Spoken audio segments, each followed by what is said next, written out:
force at home. Manchester City, the Premier League champion. Say all you want about how inconsequential this trophy is. It is a shield, yet a trophy. A fine afternoon to you guys, wherever you are tuned in to Nigeria's first talk news and sports radio station, 99.3 Nigeria Info. I, Emmanuel Atom, bid you a fine welcome to the season's traditional curtain raiser going down at Wembley this Sunday, the 4th of August 2019. You're in great company, and not just my voice.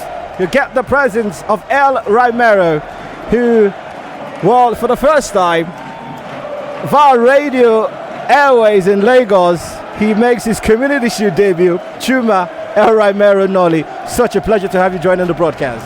Yeah, delighted to be here, Emmanuel. It feels like it's a brand new beginning for me, of course, having to start a brand new season in Europe on Lagos radio and not on Port Harcourt radio. Delighted to be here, hoping to see tantalizing action from these two sides and give us an idea. That's what I expect them to do for us. Give us an idea of what to enjoy when the 2019-2020 Premier League season comes upon us in 7 days' time. So we thank God for life. We thank God the season has certainly gotten his curtain raiser on for us, and we're hoping to see so much cause to be excited for the next 90 minutes. With your presence, I doubt if not in short of excitement. Well, you speak of one.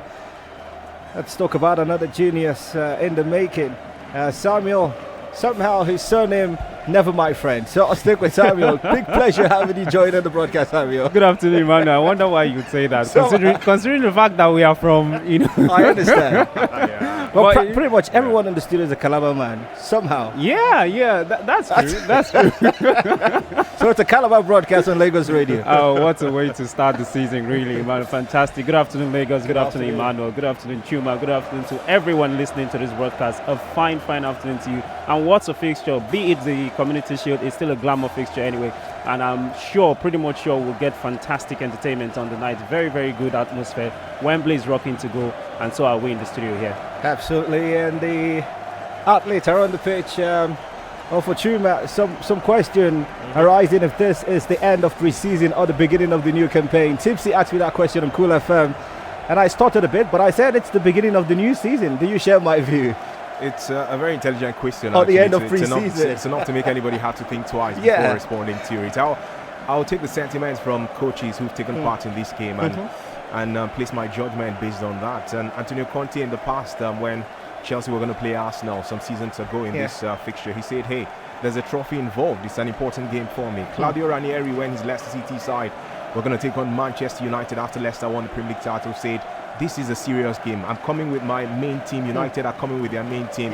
So why do you call this a friendly fixture? So if I'm to go with that theory from those coaches, including Pep Guardiola, who takes this seriously, I'll say that it's the beginning of the new season rather than the end of the pre-season. Amazing stuff for Samuel. You want to chop on this? Yeah, it is interesting. I think I would say it's the end of pre-season. it is the end of pre-season, but I like the way managers approach this with all sense of seriousness and all that. But the stats have suggested sometime that it's not always a true reflection of how your season is going to go. So I just think it's something. It would be good to get a win and prepare yourself for the new season. But it's always just run around, get a bit of game time and all that, and just prepare yourself mentally for the new season. We are also streaming live on Facebook, Twitter. Shout out to our digital team. They never rest. Thought the fan battle would exhaust them.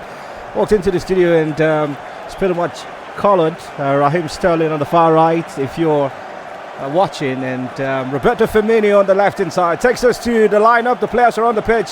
And warm embraces. It's good to see one another again. But had to, some of these players who represented their various nations in the UEFA Nations League, in the Champions Nations Cup, the Copa America, they're back. They've assembled yet as a team. For Manchester City, like Chumi mentioned, that's a strong squad.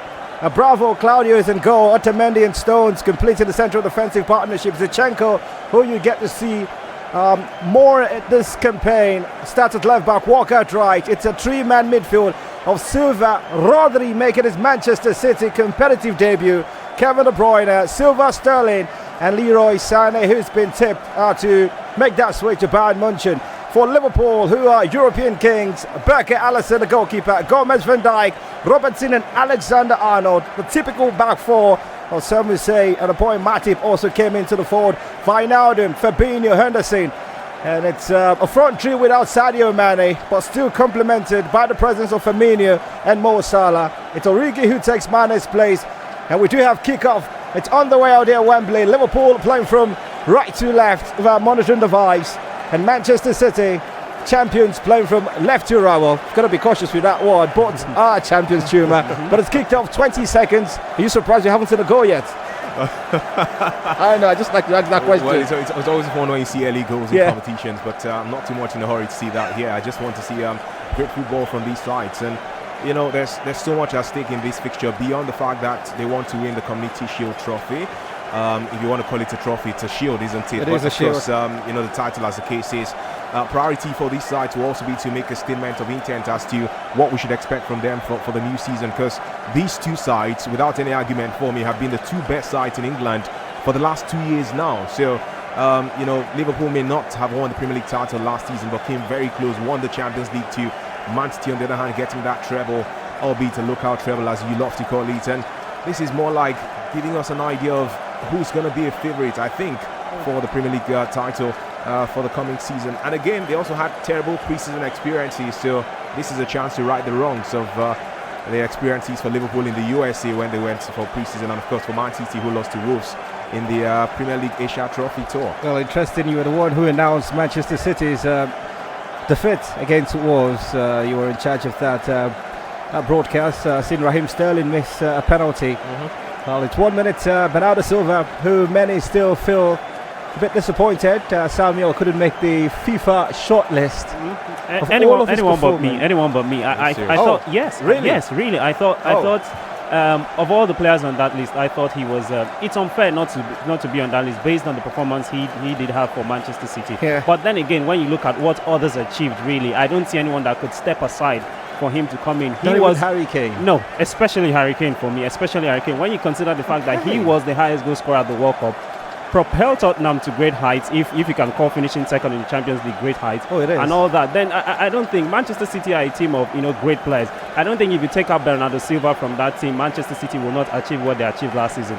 There was what's his name, the Belgian now, Kevin De Bruyne, who played for Man City in their debut the other season where they won the title. And he last season became not so much of a regular figure because of Bernardo Silva. So I think even if you take away Raheem Sterling, City will still achieve what they achieved. Maybe Sergio Aguero, if you take him out from that team, maybe City will not, maybe, and that's a very debatable maybe. But I think that list is the right list, and I don't think Bernardo. It's unfortunate. It's unfortunate, really, but I don't think. I don't think. It's shocking, actually. All humans, I never thought Samuel would be the one not to. I listened to the broadcast yesterday, and I was surprised because Spurs got to the final of the Champions League. Yes, but what did Harry Kane do? He scored. Well, he mentioned the World Cup. He got just 5 goals for them. The World Cup is not part of this year's arrangement by FIFA. Yeah. Because it's from August last year. When it started, the World Cup ended before the season began. Yeah, so you're not supposed to count the World Cup as part of this too. But I understand. It's always difficult to have a middle ground when it comes to the argument around these whole awards, because everybody always seems to want to have a shout. Well, just like Manchester City, hoping to get the draw first blood, get to see more of his semblance. Leroy Sané, what's up with the Luke? Got his head braided. Yeah, so anything to appease the gods, and he's like a god in his own right. He is actually top quality. With all the talk involving himself and Bayern Munich, I think Pep Guardiola has to do everything to pacify him, because Man City want to keep him, but the man wants to play football on a regular basis and not come off the bench, as the case was last season. The case for Divock, one of the great substitutions in the UEFA Champions League. That game against FC Barcelona would forever be immortalised and headlined by Divock. Reminder again, Liverpool playing from right to left, and Premier League champions City from left to right. It's gone out of touch. It'll be a City goal kick. Not sure much we'll see of Claudio Bravo. However, the cameraman is fascinated by Leroy Sané's hairstyle. He's braided, Leroy Sané. Naturally a man who gets a curly afro. He's gone. A new season, new looks, they say. Reminds you of the days of Djibril Cissé. Of the more colourful players. Don't get to see much this campaign. Balotelli tried it until talent about to let him die. Here's Firmino. Looks a bit fatter. Roberto Firmino is at the camera angle. The same pictures for Madrid fans who've been crying. What's happening to Eden Hazard's weight? One thing you can rest assured is he's not as chubby as Emmanuel Etin in 2019, so he will walk his socks off. Origi floats one to the edge of the penalty area, brilliantly controlled by Roberto Firmino. Great turn! An even better strike. Claudio Bravo. Bravoric save. Now some brilliant samba turn from Roberto Firmino, and that control was majestic. Shaolin soccer. It was, but fair play to him. Fantastic, and the way he turned around, really, it's enough to twist anybody's waist. But the man is quite flexible, isn't he? He is. He's a phenomenal player, I must say, because he was part of the party for Brazil in Copa America, got to the final, they went on to win the title. And he's not had as much time to rest as many other people may have had after getting that long season with Liverpool, playing the very final game in Europe, which was the Champions League final, and of course winning that with Liverpool too. So to be back and to see him this fresh and active and alive is quite impressive for the Brazilian. Great stuff there by him, but didn't trouble Bravo that much in goal for Man City. Thanks to the guys who joined in our live stream. The numbers are rising. Thank you. Never thought this was going to be quite a consequential broadcast. Vast social media across our tech team, and it's quite colourful. It was a fan tuning into the broadcast. I would literally want to die to be part of the broadcast. It is quite fine. Sometimes you have to eulogize your place of work and say what we're doing to the tech team and this fanciful studio. Bernardo Silva just getting a bit sad. I'm sure he's got an earpiece and listened to Samuel's analysis. just frustratingly strikes. It's gone off for a corner. It's going to be Kevin De Bruyne who will walk and take it. Pep would always make reference that City won 4 trophies last season because they are defending champions of the shield, if I've got to say so, beating Chelsea, and that one Chelsea eventually going on to the European Kings of the lesser tournaments, with all due respect. De Bruyne right-footed, central position, but it's gone off. Not even the presence of Stones would keep that in play. So that's a disappointing corner from Kevin De Bruyne, and Stones is keeping his beards now. They all look old. It's been 2-3 months, man. It feels like eternity. Honestly, seeing club football again. It does, and it's quite magnificent and experience for us having to see these sides come to the fore with their respective players. I'm a bit surprised though that it's not a Brazil number 1 versus a Brazil number 2 in post or in goal post for the respective sides. Of course, for Alisson, he's the man in between the sticks for Liverpool. I would have expected Pep Guardiola to go for Ederson Moraes as his first choice, but he's opted to take Claudio Bravo. Quite excited to see some players on the field of play, like Samuel alluded to. We didn't see that much of Kevin De Bruyne last season because of injury issues. Phil Salah might be the first to draw. Well, first blood this time around. If he knew how to score, he would have helped the Ferries to the final, but in a Liverpool shirt, his sort of monstrosity cannot be drawn perfectly. Firmino with a pass, Salah right in the box. Oh, you've got to fancy that they haven't really hit top gear. Some of these players still feel tired. Yeah, they've played too many football games. So particularly the top players. In a better place, Samuel and Emmanuel. Yeah. The reports of Eden Hazard adding too much weight, but at least we cannot say the same of Mohamed Salah, for example. Oh no, he's still fit. Had a disappointing summer with the Egyptian national side, but has a chance to right the wrongs of that experience with Egypt in this forthcoming season, which we're looking ahead to. And just to add a bit of an extra case for Bernardo Silva, come on, we did not talk about his exploits. He was an integral part of the Portuguese side that went on to win the European Nations League. That should count for something too, I think. Deputy to Cristiano Ronaldo. Well, he was the best player in that tournament. The deputy and Harry Kane was not that superb with England. They lost to the semi-finals. Lost in semi-finals. He was an able deputy. But then again, I think the thing is when you take out, it's the importance to the team, not doubting. When you take out Ronaldo, will Portugal have achieved what they had achieved? I don't think so. But when you take out certain players, Bernardo for instance, I think it's because of the way Man City played. It's a team sport. The way they play helps these players. But when you take out one player, it doesn't affect what Man City Too will much do. quality. But when you take out Sadio Mane or Mo Salah from Liverpool will struggle. When you take out Ronaldo from Juventus or Portugal, they will struggle. When you take away Harry Kane from England or Tottenham, they will struggle. So I think it's difficult when you have such a fantastic season and not get picked. But then it's the individual award, not a team award. I understand. Well, someday the Aztec will be clearer. This is one of the reasons why some of the managers restrict playing their top players. Leroy Sané felled by Trent Alexander-Arnold. Sané still on the turf, written in paint, and the cameras will quickly pan on yet another quality in Kun Aguero. Just look at the City side, and it's Jesus and Aguero warming up. And you wonder, can they ever feel the pinch of not having better replacements, and it's crazy options are stuff. plenty for these Too sides. much options for City. They do actually. For one moment, you're thinking that the best thing for them on the flanks is the quality of the likes of Raheem Sterling and Leroy Sané coming from the left and right side, depending on what the coach wants. And the next moment, you see quality in Samir. I won't say Samir Nasri actually. He's ex now these days, but of course the Algerian who scored against Nigeria, Riyad Mahrez, can come in and of course do phenomenally well for them too. Bernardo Silva, phenomenal player in his own right. Like Samuel also said earlier, they didn't have Kevin De Bruyne last season, but at his optimum best. But of course, they still found a way to shine so bright in all of those 3 competitions in England.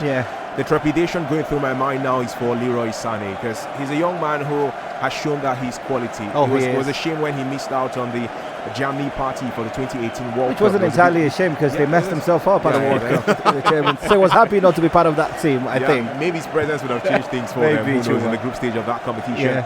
But then, with all the reports of Bayern Munich wanting you, Man City asking for 135 million pounds, you now pick up this kind of injury, and even Jurgen Klopp is feeling for the man right now. I don't want to be in his shoes too. No, Klopp first of all went to him. Fair enough.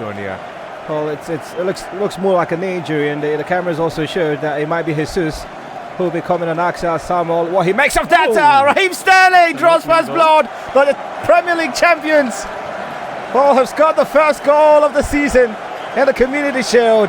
That I've got to mention, and of all the players had not to bet that it would come from Raheem Sterling. It's Manchester City 1, Liverpool 0. Scramble in the box. Sterling got the final touch. How that went beyond Alisson, it's a big question, but City lead. It's not the first time you'd hear me say that this season. City lead 1-0 at Wembley, and it was pretty much well worked out free kick. Sterling was onside when the ball came through, and what a cheeky goal. If you should question Raheem, beg your pardon, Alisson Becker, maybe not the strongest of strikes, but an unorthodox moments there. He basically fumbled with the ball. Alisson. He didn't have that much ferocity.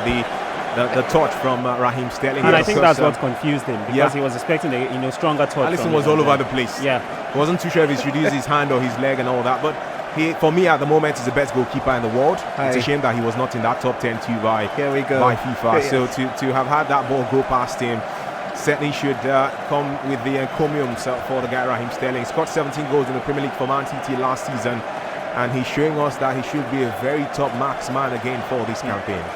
One of the most expensive players if you play Fantasy Premier League. And speaking of which, by the way, this campaign would have the joy of combining both the Fantasy Premier League and our very own Ref Predictor. It's going to be really, really great. Congratulations to the man who won the AFCON prize of 1 million naira, finishing first. Well, in the Fat G Pundit, Bola came in first, just 2 points, like Liverpool lost to City. I finished in second, and Sarafina coming in third. Tells you how much quality also inherent in our prediction skills. 14 minutes played out there at Wembley. It's been pretty much too much quality on the pitch. Very calm approach, both teams. And not certain if Leroy Sané's change has been implemented. Yes, it has. It has, certainly. Gabriel Jesus is on for him. So that's the first change. Great chest down. Kevin De Bruyne in the box. He might strike. Decides to go for a true pass, somehow snuffed out. Possession falls kindly to Rodri. He's making his competitive debut. The guys in the studio would help out with his assessment at half-time. Brilliantly done. Bernardo to De Bruyne. This time better catch from the goalkeeper, Alisson Becker.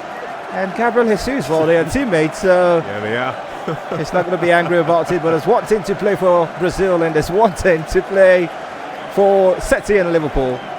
Yeah, it's really a bright start, this one, for the citizens. 14 minutes into the action, and they really are upping the ante at the moment. Have not just taken the lead courtesy of Raheem Sterling, but have been putting together some Sterling passes, trying to decimate the defence of Liverpool, something that has been quite shaky throughout the course of their pre-season experience. For Manchester City, it's more like starting from where they stopped last season as to their dominance over Liverpool, because we know that the only defeat the Anfield Giants got last season in the Premier League came in the hands of Man City, which is a complete contrast to what we saw 2 seasons ago, where Liverpool were the party spoilers for Man City, including evicting the side from the UEFA Champions League. So there's so much between these sides now. I think they are high up there on a different pedestal from the other sides in the Premier League as the 2 best on the land, and that's more reason why I take this game even more seriously. Oh, it is quite serious, and this man is the man who amplifies such seriousness. Salah. Well, that was some outstanding save from Claudio Bravo. There's something about having the name and making it work for you. Salah just dispossessing Zinchenko, who's having quite a stinker in this game. Salah easing past him and almost finding room, and for the opt-in time, just hitting the side net. The City fans behind the Egyptian Pharaoh, just happy with that final ball. Quarter of an hour played out there at Wembley. It's the very first, gotta mention, it's not often that you find City and Liverpool play at Wembley. It's the first community shield meeting between these sides. The only time it happened, well, where you've got these two sides playing at Wembley was in the 2016 League Cup final. City winning 3-1 on penalties after a 1-0 draw. Well, City lead 1-0. There's no guarantee they will hold on to this scoreline till 90 minutes. And just to mention, no extra time in the Community Shield. The ends draw after 90 minutes. Will go straight to penalties. What I'm not certain of, and quite a shame in me, is that this fixture has the video assistant referee in play, because the entire 2019-2020 Premier League campaign would have a VAR system in full effect. So I try to find it out. We haven't seen any controversial moments yet in this game. 17 minutes, Liverpool 0, Manchester City 1. It's a City side without Vincent Kompany, just to mention. He's happily gone back to Belgium to play for the team where it all started. Anderlecht. Here's Jesus. First picture, stutter step against Trent. And unfortunately, Paul couldn't get past the Liverpool central defender. De Bruyne might have it. And Sterling! All strikes for the opt-in time. Better save from the goalkeeper at this time, Alisson Becker. And somehow City have mastered the art of penetrating defences. And that they've done brilliantly. Stones has it. Drifted too deep. De Bruyne turns. Rolls it to his companion on the right-hand side. Finds Kevin De Bruyne again. All the way to Walker. He's got a different look. It's got to be set in. Is that him? It is Kyle Walker. Oh, strange players these days. Built. Some have enhanced, others have grown fatter. And a player like Mo Salah has stayed same. He helped everyone out, putting up pictures on his Instagram and Twitter handle showing how he spent his holidays. Even after Egypt got knocked out, he went straight back into the gym. I think he's a sucker for fitness, just like Cristiano Ronaldo. The cameras were pan on Alisson. Please for that save. He couldn't save the first one. He did justice to keeping City 1-0 up. There's Stones, central arc. They're playing from left to right. And Liverpool from right to left. Raheem Sterling's 12th minute tap-in. The reason why the Premier League Champions lead against the UEFA Champions League winners, who get the season underway on Friday, where they play against Norwich City. It'll be time to prep for that season opener. Origi intercept. Virgil van Dijk also intercept. It's a big question if he might have the sort of season he had last campaign. Oh, that's a brilliant pass from Bernardo. And here's David Silva, who tries to call one right in the box. Sterling with a shabby dummy. Eventually walked out nonetheless to destabilise Jorginho Wijnaldum, who's been a bit pedestrian in this game. The entire Liverpool midfield, haven't even mentioned the presence of the captain. Talking about Henderson. Well, here comes Kyle Walker. He looks completely different though, bored. It's taken him 2 months to go entirely bored. That's very surprising. Bernardo Silva, Rodri. Oh, his connecting header wasn't successful. Firmino floats onto Salah. He's got the pace, and certainly one that might make him faster than Otamendi, who miscues Nicolai Otamendi. It's very unprofessional for a commentator to laugh at a player, so I apologise, but that was quite funny.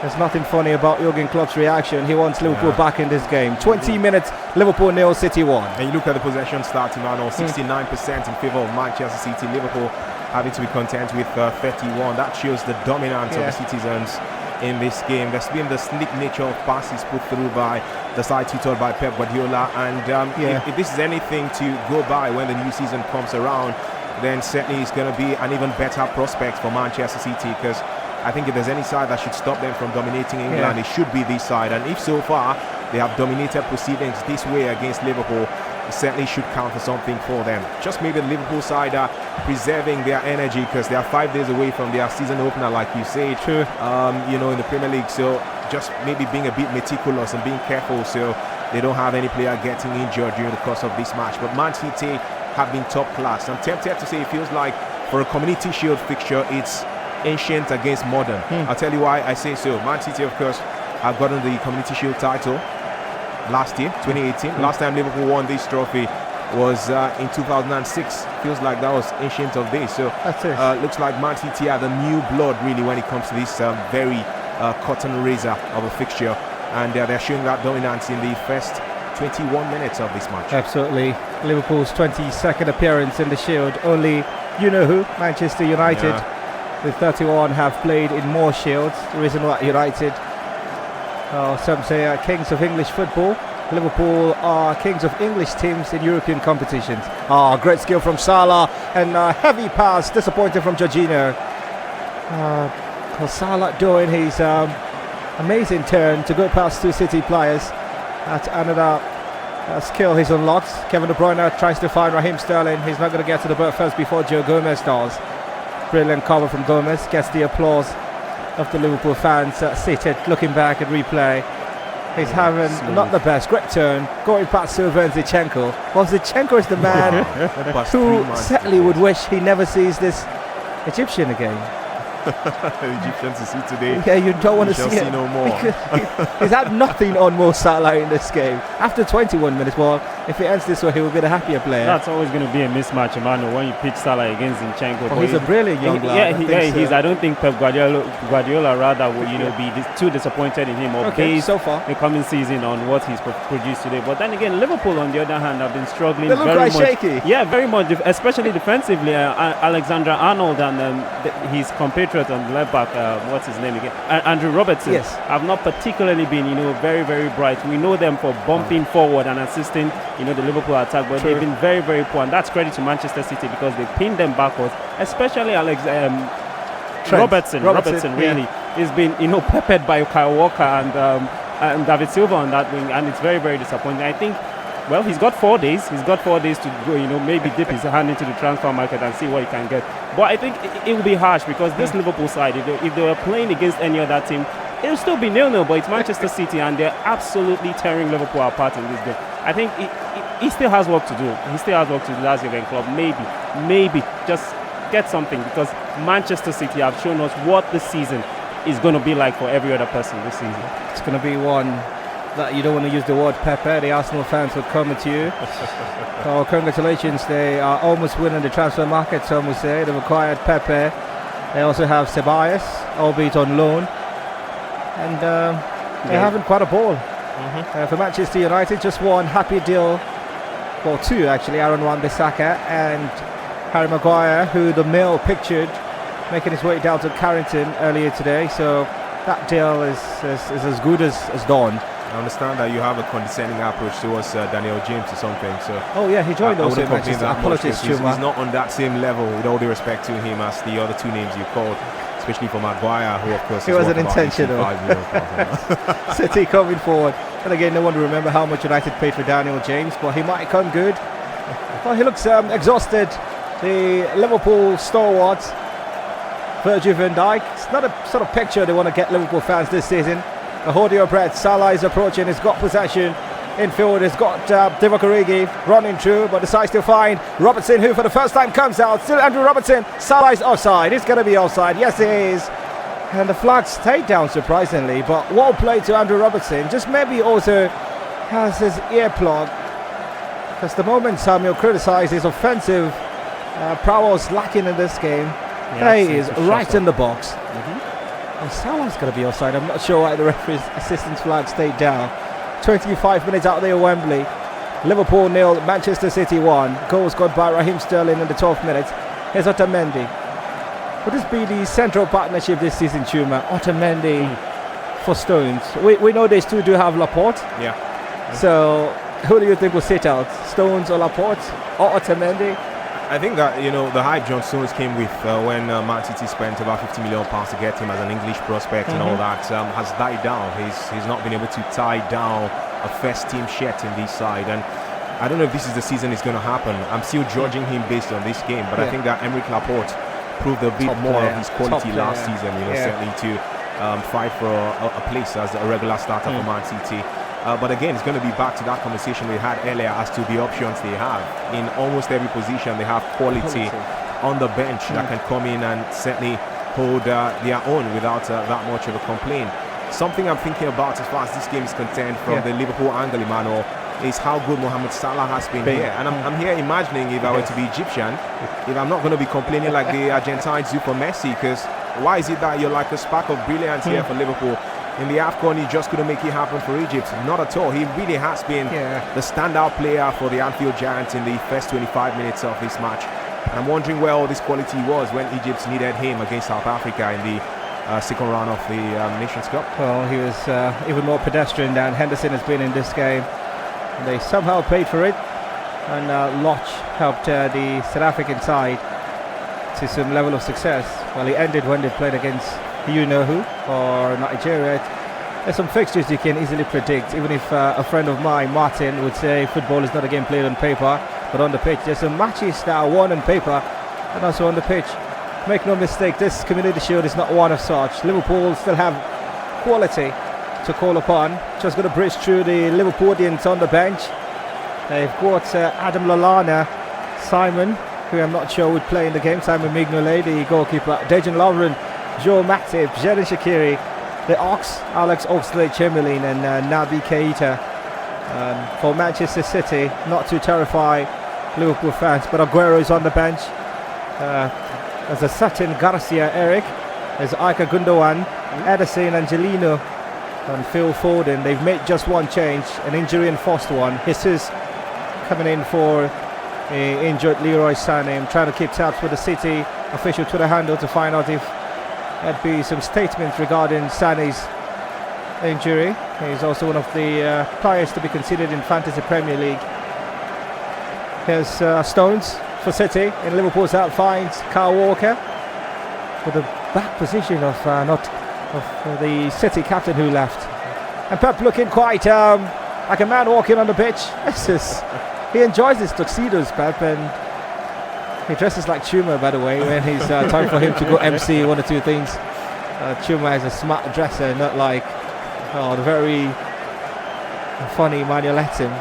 Just you kill it when you want to, man. Well, I do sometimes, and you do that right? more often than not, especially when you go for those weddings, man. Yeah, weddings is a special time. You see people say they do want to spend their lives forever, not knowing the sort of traffic they'll face in life. But you know what, people profess their love. Yeah. I said it was early today. Well, my wife is a Catholic, so by virtue of that, technically I'm a Catholic. Went to church, and it's a family Sunday. I'll tell you more about that even as Kevin De Bruyne comes, rolls it into the deep. Brilliantly done by Gomez to intercept. Well, it could have been devastation for Manchester City. Here's Trent Robertson, I beg your pardon. Still Andrew Robertson. So much pace is found at Divock Origi. It's the case where he's up against Walker. Turns right, floated into the box. The header should come. That's a City head. The follow-up is good. Salah might make it count, only if he made use of his right foot. Oh, certain presence stand for the Upton time. It's Zinchenko who was left napping. That clearance wasn't quite convincing from Zinchenko.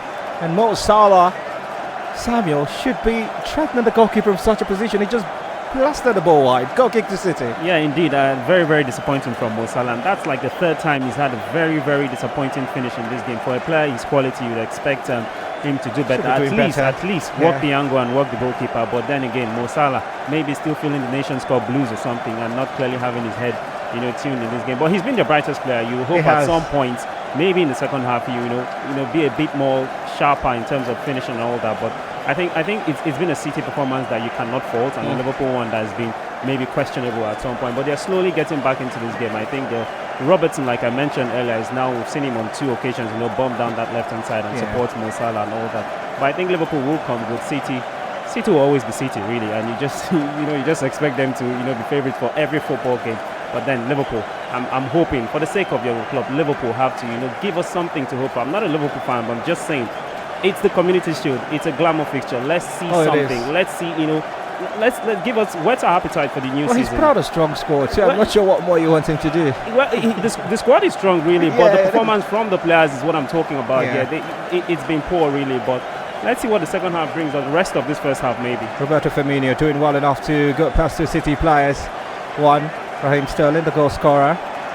As a man who has the Copa America title, Roberto Firmino. Salah yet to conquer the continent. Going in hard on Raheem Sterling, and that is great turn there. Just looking back at the replay, not even Rodri and Sterling had to take an angry Raheem Sterling after he was tackled initially by Mo Salah. Free kick taken quickly. Here's Henderson in City's half, close to the centre arc. Well, that's an audacious floater from Fabinho, and for the first time, shout out to Zinchenko, just keeping off Mo Salah. It's a goal kick to Manchester City as the cameras will take us back to that Raheem Sterling moment. Zinchenko's header, David Silva's floater, Sterling stopping, and the comical nature of the goalkeeping from Tuma's number one in the world, Alisson Becker. But you cannot judge his quality based on that. Yeah, you said he was the best goalkeeper in the world. Yeah, when a man concedes the least number of goals in the Premier League last season, when a man goes to the Champions League and concedes the least number of goals in that competition to winning it, when the same man goes to Copa America and concedes the least number of goals, you have to give him the tag as the best goalkeeper in the world. But great argument. As it's good to see an assistant referee who's female, great stuff. We know that the European Super Cup, you're going to say more about that. But go ahead. There's something I want to go to straight up as we have Claudio Bravo playing around with the ball. He's supposed to pass it, and Man City are supposed to use that play. Man City seem to be winning every battle, Emmanuel and of course Samuel. For the reason that I think the managers for the respective sides today are the most animated managers on the sidelines, the managers with the best theatrics in quotes on the sidelines. And at the moment I'm seeing more from Pep Guardiola, whose side is leading by a goal to nothing, than even Jurgen Klopp. Klopp is one man who never shies away from expressing his emotions on the touchline, whether it's emotions of anger or anguish or excitement. But I haven't seen that much of him. On the contrary, it's been Pep Guardiola who's been dishing out instructions. He refused to sit down, even though his side still lead by goals to nothing after 32 minutes here. He looks like a man that even if you're playing Ludo or Monopoly with, he'll still take it very seriously. He never takes anything for granted.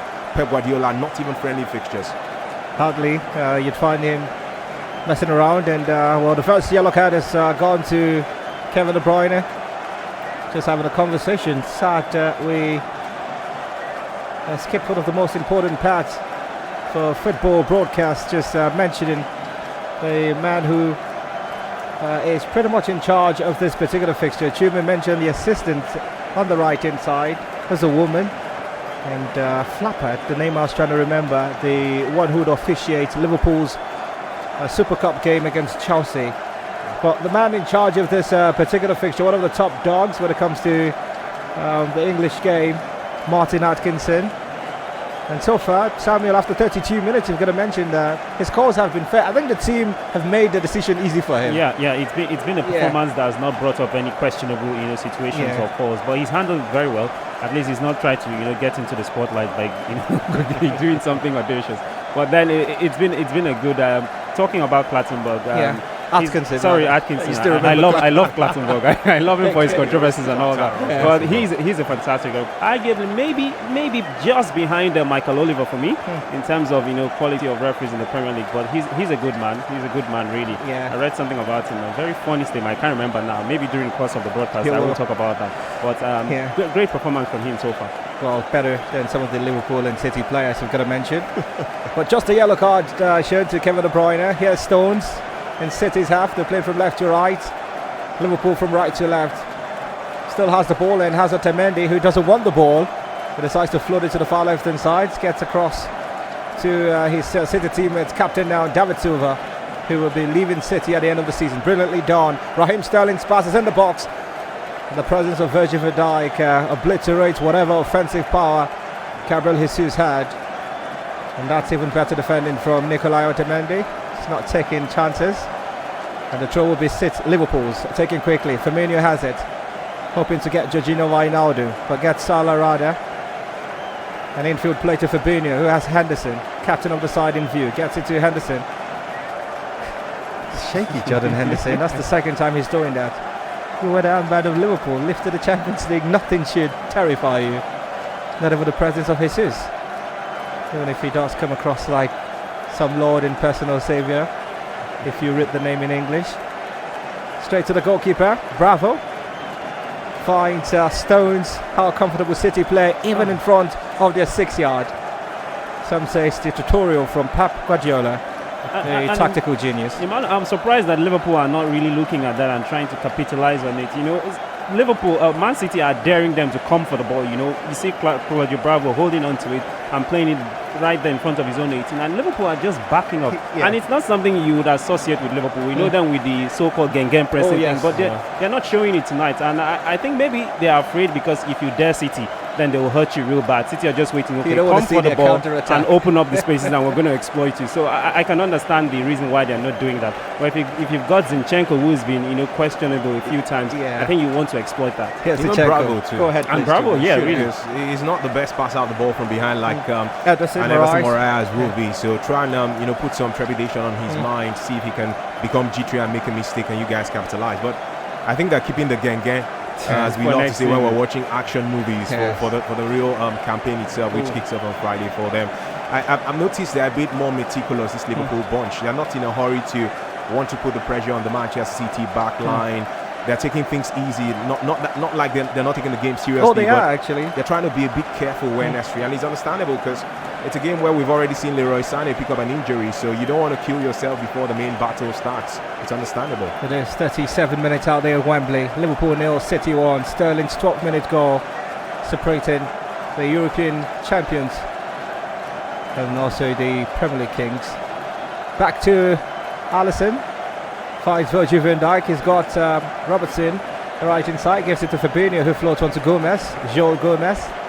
He's got Trent Alexander-Arnold. Decides to go back to Virgil van Dijk. Pretty much has trust issues, Gomez. And the goalkeeper wants him to get the ball across to Trent. Now he has to do it. And eventually finds Trent Alexander-Arnold. Back to Gomez. Tells you camped close to the Liverpool penalty area. They've decided to float the ball. Divock couldn't get to it before Otamendi does. Chest down from Salah. Finds Wijnaldum. Back to Divock. Rolls it infield to Fabinho. He's got Henderson in view. Back to Divock. Not sure what's up with the Liverpool midfield. Divock floats one into the box. And somehow Otamendi almost aiding and abetting an own goal. This time around, Kyle Walker, who looks like Pep from a distance, would help chest the ball out of touch. It would be a throw to Liverpool. And replay again. That could have been an innocuous own goal, but not doing to Kyle Walker, just helping out. Liverpool will have a moment to threaten. If that's going to be a true story, it'll be determined by how long the straw comes in. That's a Cacciolo. Corner kick went out for a corner, and somehow the camera angle made it difficult to detect that. Trent Alexander-Arnold will take the corner. He's right-footed. It's an in-swinger. Virgil van Dijk, but somehow goes completely out of touch. From a corner to a goal kick. Questionable quality from Trent Alexander-Arnold. It's a man who can hit some of those set pieces. We saw him do it almost all through last campaign, providing equal number of assists like his teammate Andrew Robertson, but that was very disappointing from Trent. Goal kick to Manchester City. Here's Becker. Bravo, I beg your pardon. Yeah. Bravo finds Rodri. Get you a mistake about Rodri in a bit. If it's that man they've looked out for to replace Fernandinho, maybe not. But here's the captain, David Silva. So last campaign in the Manchester City shirt. I'm sure he'd have one of the more glorious send-forths, even more than Toure Yaya had. Stones floats onto the far left-hand side, just going past the halfway line. Zinchenko with a short chest now. Back to Rodri. Goes all the way back to Otamendi. Stones now, close to the centre arc. Drifting. So within meters off and floats one. It's a brilliant pass. Oh, Kevin De Bruyne was offside. And that time the eagle eye of the assistant on the right hand side caught him perfect. And that was some audacious passing from central defender. And that's what the manager would fancy. Stones with the pass. And look at the control from Otamendi. I'm sure Alisson's prayers got answered that the flag should go up. If not, you could easily say City would have gotten the second. Offside taken. Back to Alisson Becker, goalkeeper for Liverpool. He's got Gomez and Virgil. If you were Alisson, you'd fancy Virgil van Dijk, who floats one.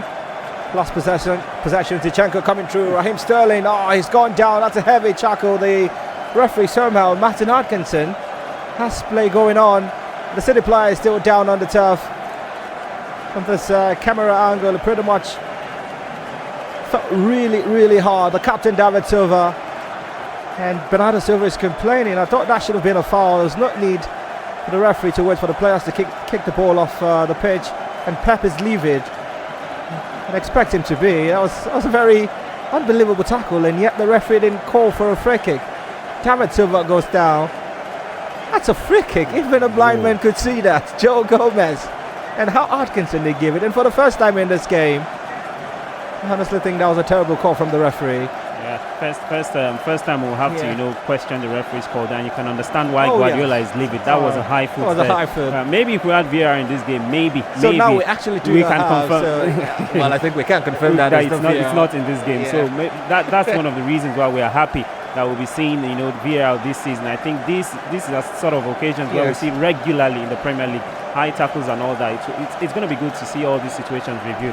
And I think, but I still want to question referee that. I thought that was obvious. He was very close to it. He was very close to it. He should have called that. Even if you're not so sure of it, I thought you should have given it because of the situation it was. But then it's good that he's saying it now. Maybe we'll just see better placement and better. But then look at the linesman. Maybe he should have seen that. Maybe the placement of the linesman should have seen that and given a call. No, she actually just had to walk down to see it now and confirm to the ball. And in fairness to her, it wasn't actually on her part, so it wouldn't be her making the call. It would be the man on the far right hand side making the call. Yes, I know you like to see her more, and the cameras pretty much have to zoom in. City have won. Looking forward to that Super Cup final. It's going to be great. Flappet, I was the commentator when the US humbled Holland, and she did a great job. Been taking time to go through it. Chuma somehow would have to read more about it, because it looks like the planet would align and have him take us through the Super Cup. But just so you know, Pep Guardiola becomes the second player to be shown a yellow card, because, well, he actually had to gesture to the assistant referee, so I'll put him in the player perspective. But he's been shown a yellow card, Pep. And if you're a fan of Ref Predictor, one of the questions continuously being asked, if even in a football game, it's the manager who gets the first yellow card, does that equate to being the first yellow card for the team? I'm sure Darry Lowenson someday soon, just before the start of the season, will come and expatiate more on that. 43 minutes played at Wembley. It's been a City half. I've got to mention, Liverpool have hardly performed in this game. I feel like a man who's found a new bride and just taking things a bit easy. On the City side, feel like one who've been married for years and know how things flow. Here's Steve Okereke. He's up against two City players. He's got quite some quick foot. Happy feet, if you may. Bernardo Silva going hard, and the free kick will come Divok's way in frustration for Bernardo Silva, who's muting words that begins with F. Yeah, I thought I was the only one who was able to read the lips and I do that well too, yes. F something. I'm not going to go there. Oh, no one can mention it. That's why you realize, especially in the Spanish league, I noticed that more often than not. When players want to speak, they're covering their mouths, because these days we have people who want to read their lips and all that. But it's amazing that this is a curtain raiser, and Pep Guardiola as a coach has already gotten a yellow card. It's part of the new stipulations now in football that coaches can get those yellow cards in the Premier League, as the case is. And I understand where his anger came from. It wasn't just about the fact that he thought Man City should have gotten a free kick at that time of asking, but it was the way the tackle came through from Joe Gomez. And the referee didn't even. His studs were high on the leg of, I think, Silva, as the case is, and that's enough to enjoy a player. Thank God nothing bad happened. But that's where the frustration came through for Pep Guardiola, which is, this is not a serious game, and you guys are doing this to my players. Please don't kill my guys. Already we have one of our guys out in Leroy Sané. That's right. City cannot afford to have David Silva taken out too with injury. So I think it was a bit unfair that the referee did not look at that twice. And I understand that he thought Guardiola was becoming a nuisance, and that's why he pulled the yellow card. But I also could come from the direction of Guardiola as to his frustration, and understand the referee should have done better. Could have actually done better. They have a corner, Manchester City. 60 seconds left, pending stoppage time. The corner from the left-hand side. The tallest player on the pitch is Virgil van Dijk, which almost a stall, not more than Otamendi. It's taken by Kevin. Alisson again with an unconvincing punch. Unfortunately, there's a Liverpool player there to rescue. Zinchenko. Floater on to Kevin De Bruyne this time around. Joe Gomez with the interception and clearance back to Zinchenko. Header is down. Rodri Sends it all the way back to find Bernardo Silva. That's quite deep to have Bernardo Silva come. Well, I know during set pieces he's not the tallest, so he naturally just has to go back. Oh, managers and their decisions. So it just might be common sense playing. He knows I'm not the tallest. What am I doing in the box? I'd rather become a central defender, even for that moment. Rodri. There's something comical about Rodri. He's tucked in like Patrice Evra. I find it quite funny when players are tucked in for the entirety of a football game. It just feels like you're not doing the job. But oh yes, I think he's walked his socks off. For those who track how much distance covered a player does, I'm sure his hit map would be fair enough. 45 minutes played. They'll have not more than 2 minutes. It's actually 3 minutes is displayed by the fourth official out there at Wembley. Liverpool 0, Manchester City 1. Raheem Sterling's 12 minutes tap-in, the reason why the Citizens are on the verge of winning a back-to-back Shield and being the team going into the next season happier. Liverpool still have a trophy. They play Chelsea in the Super Cup. That's on a Wednesday, it seems, just after the Premier League season begins. That's all the way back to City. Stones. He has support on the right hand side. Finds Kyle Walker. Within seconds, the fat lady and assistant Martin Atkinson should belt out. Bernardo Silva close to the byline on the right hand side. Rolls it all the way back to find Kyle Walker. Walker to Rodri. Rodri to Stones. Into City's centre arc. Back to Otamendi. He would find the goalkeeper now. I know they have this half wrapped up. Just waiting for the referee's whistle. 46 minutes, 47 as the case were. One more, and certainly Atkinson will call this a hot. Here's Otamendi, still an opportunity for one more surge from City. David Silva, taking a heavy deflection. And the City Liverpool midfielder Jorginho Wijnaldum. City coming forward. I mentioned something about them having that moment to get a second just before half-time. Here's Bernardo Silva approaching, puts it on his right leg, floats one into the box. It's gone past Gabriel Jesus, and a clearance from Jorginho Wijnaldum. Danger not yet averted. Eventually, certainly would be now from the captain who's been exhibiting police kind of football in this game, Jordan Henderson. 48 minutes played, and it's gone all the way back to the goalkeeper, Claudio Bravo. Stones wants it. He gives it to Otamendi. Floats one to Zinchenko on the far left hand side, just close to the byline. And infield play. Jesus not interested in going for the ball here really. Raheem Sterling, the goal scorer, well, he might dispossess Gomez. Sterling has the pace and he's successfully done that. Still Raheem Sterling back in the Liverpool defender, and eventually finds Zinchenko. And they decide to go all the way back from an attacking position. Centre arc now. Kyle Walker floats it to the far right inside to find Bernardo Silva. This certainly will be the last attack. That's a brilliant pass. The flag is down. De Bruyne doesn't have the pace, but still caught it back. Somehow it's gone out of touch. And Pep Guardiola is a bit livid. He wanted a comfortable scoreline going into the break. That pass from Bernardo Silva certainly took the sting off. Good call from the assistant referee. Virgil van Dijk played Kevin De Bruyne onside. And that's how far we will go, and a man who his team lead after 45 minutes, all thanks to Raheem Sterling's 12 minutes stop in. Still feel pretty disappointed with his Wolves performance. The cameras will pan on just one Liverpool player for now, Mo Salah. He hasn't lived up to the much hype surrounding his brilliance, if you consider how gracious he was in the Liverpool shirts all through last season. So half time from Wembley.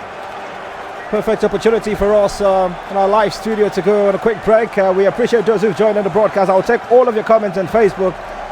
So many of them coming through, and even through the phone lines open to interact with you. Half time from Wembley. It's Manchester City 1, Liverpool 0. Chuma, just some quick take before that break.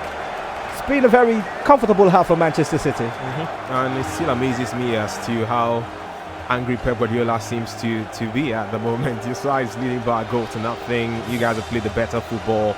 Apparently he thinks he deserves to have scored more goals, and I'm sure the anger of Sane also picking up an injury in the game would have gotten to him. But it has lived up to the billing, Emmanuel. It's a team again involving two of the best sides in England, I think, and perhaps the best sides in Europe at the moment. And as much as it's offered us just one goal, I think that based on what we have seen, there should be a tantalizing affair mistake on 45.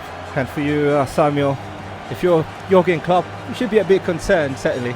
Yeah, I will be very, very much concerned. I know it's a curtain raiser, just that sort of game, but then again, you look at the performance, it should be about the performance from them. It's not been top notch, and they have to, up the ante in the second half. It's Manchester City, you have to do better.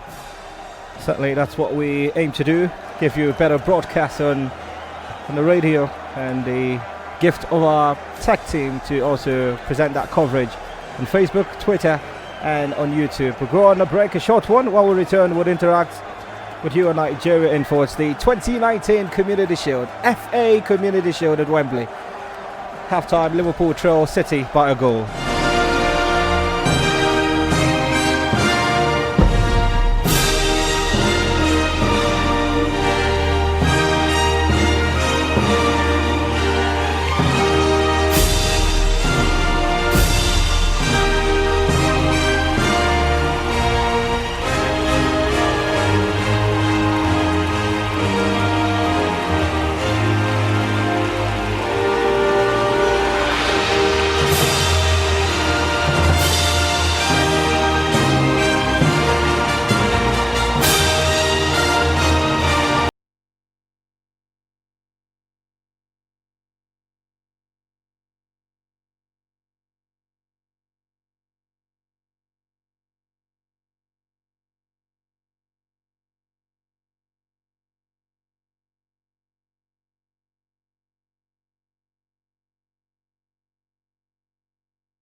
Hernán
just survive.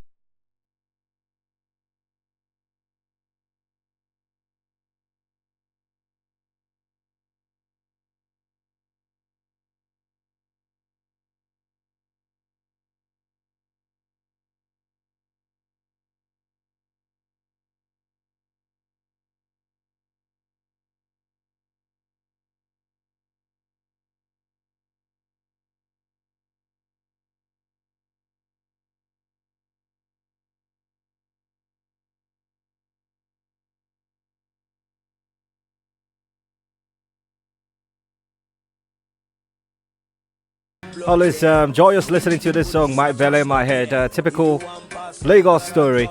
It's been a while he dropped an album, is that what they call it, for rappers? It's hard. MI dropped something for the boys now. How far? Welcome back. You're still tuning to Nigeria Info, presenting to you the Community Shield between City and Liverpool. The comments on Facebook, so many. And also thank you to the guys who stayed loyal even while we're taking our commercials and listening to MI's Mike Bele. I'm Emmanuel Latim. I've got Chuma Nolly in the studio and also Samuel. So let's get into it.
Three goes to one. Mohammed Mahmood says, well, he doesn't think it will end 3-1. Ryan Reno says, well, he's picking a different language. I heard Ndi is Igbo. I'm not sure. Ndi Gaba e Iki. Alright, it could be Igbo and Hausa combined, so I'll leave that out. Liverpool 2, City 1. Trust me. Okay. For a commentator, I think I would like to trust you because we won goals in the second half. Most definitely, if that's what you see happening, I will be happier to see it happen. Oh, for City fans, they might not love me saying that. More comments coming through. Adeyinka Precious says, hi guys, I'm Precious from Festac. Long time. Okay, your message just disappeared now. Okay. Long time. I wish Manchester City all the best, even though I'm yet to forgive them for what they did to my team last season. Ahmed says, live now. Yes, you are live. Appreciate you. Going forward, I give it to City. Don't ask me why. Tamayo Edu. Well done, guys. Liverpool all the way. Ugo Milanda. Prince Obinna says, hi, guys. Good to see your beautiful faces again. Can't wait for the season to kick off. It's kicked off. The curtain raiser, but I understand you. Prince Oluwadara Williams says, Chuma, more of the rhymes, please. Okay, I'm sure Chuma has heard you. I don't care. Adeyemi says, Up Citizen, Yemi Daniel, Liverpool 2, City 1. Friday Kenna says, awesome, the Premier League is back. Femi and the Gang are back. Nigeria problem. It's finally been relegated. No, not true. Not true. But we'll just try to make it better. Can't relegate the problem in this country. Wonderful. Wonder Kid. Ideneka says, nice one. Nice job. Joe says, Muhammad says, good City. Following. Thank you so much. Sammy Phil is saying this to Chuma. Chuma the Rhyme Master. Nice to see you. Sammy Phil on Facebook put that up. Kamaru Oladimeji says Liverpool 2, City 1. Fidelis Faduk Bakbay says Man City 3, Liverpool 1. And more comments coming through. Anya Obena says, I think City are going to make another remarkable season. They'll definitely take this one. And the final 10 before we head to the 4 lines. We're getting set for the second 45. This is coming courtesy Rama, who says City are the best. Nicholas Aduhene says Man City the best of all. Thank you for your comments. More of them. I'll take as many as I can. The lines are buzzing. 012770993, 012771993. Call us on 012770993, 012771993, 012772993, and 012773993. This is Nigeria Info. We are listening. Alright, so let's head to the 4 lines and fill your polls. Hello. Hello, good afternoon. Hi, good afternoon to you. I am telling Man City to win this game. All right. From Okoko. Thank you so much, Chibueze. I heard from Okoko. Hello? Well, that's the terrible line. The 1993. Avoid it like a plague. Yeah, hello, good afternoon. Good afternoon to you. One game. Football without violence. My name is Ibinabo, calling you from Ibadan. Welcome, Ibinabo. Thank you very much. Result is calling. It's 1-0. City lead Liverpool 1-0. Okay. Well done, guys. I haven't heard from you in a very long while. Yeah. How is Ibadan? Ibadan is well. Just about leaving, coming to Lagos. Alright, you have a safe trip. Then there's these guys you people used to have. Princess Fiona, James Amankoy, and all of those guys. Yeah. I don't hear from them again. And we have this regular caller, CY Elijah from Bariga. Yeah. I don't know. They're alive and well. Yes, we communicate, yes. Yeah, we Please, do. They're fine. my love to all of them. Thank you so much. It tells You're the story welcome. that you've been with us for a long time, okay? But they are well and fine. Yeah. They are. Thank you so much. Amankwe is doing great, selling his yam in Benue State. Fiona works with the BBC, and CY is doing daddy duties.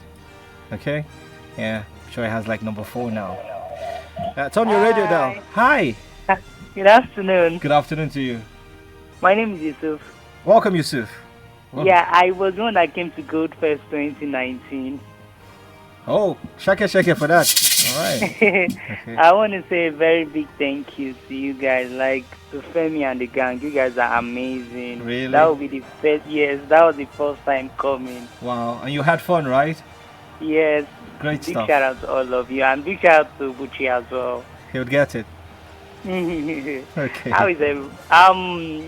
Liverpool is going to win by 5-1. Yep. I'm not sure if you listen to the commentary, but it's fine. Fantasy. It's good. I like how comical you are. You sound all right, but Samuel, we're laughing. Even if I think it's not going to happen, I'm sure you share my. Yeah, of course. It's not going to happen. It happens at the end of the world. I think we'll shut down Nigeria if it happens. Hello. Hello, it's Kelechi. All right, welcome, Kelechi. Thanks for joining in. I now see on the first that Manchester City is going to be Liverpool together. All right, 2-0. Your line was a bit faint, but we got the prediction. 2-0. The players are on the pitch. Hello. Hello. Good afternoon. Yeah, African team of commentary. Thank you. I think Liverpool is going to win. No, I think they will come. They will do something. Let us just watch out. Okay. Yeah, thank you. No problem. Thank you so much. I like the confidence. They are European champions. Why not? Hello. Hello, Ima. Hi. Good evening, Ima. Good evening. My name is Nendo, calling from Bauchi. Thank you for calling me. No, welcome. Liverpool to win. I'm a Chelsea fan. But you want Liverpool to win? Yeah, because of Salah. Oh, you still love him? Yes, I still love him. Great stuff. Thank you. It's kicked out the second half. We're squeezing 5 goals and focus on the commentary. Hello. Hello, good afternoon. Good afternoon. This is Onyeka from Abula. Thank you for joining in, Onyeka. Please, I want to know about my transfer. All right. Nothing else has happened. They've signed the Leicester defender. His name is Harry Maguire. That's the last transfer deal we know of. Okay, what of Fernandez and Savic? I don't know what to sign. They haven't signed yet, no.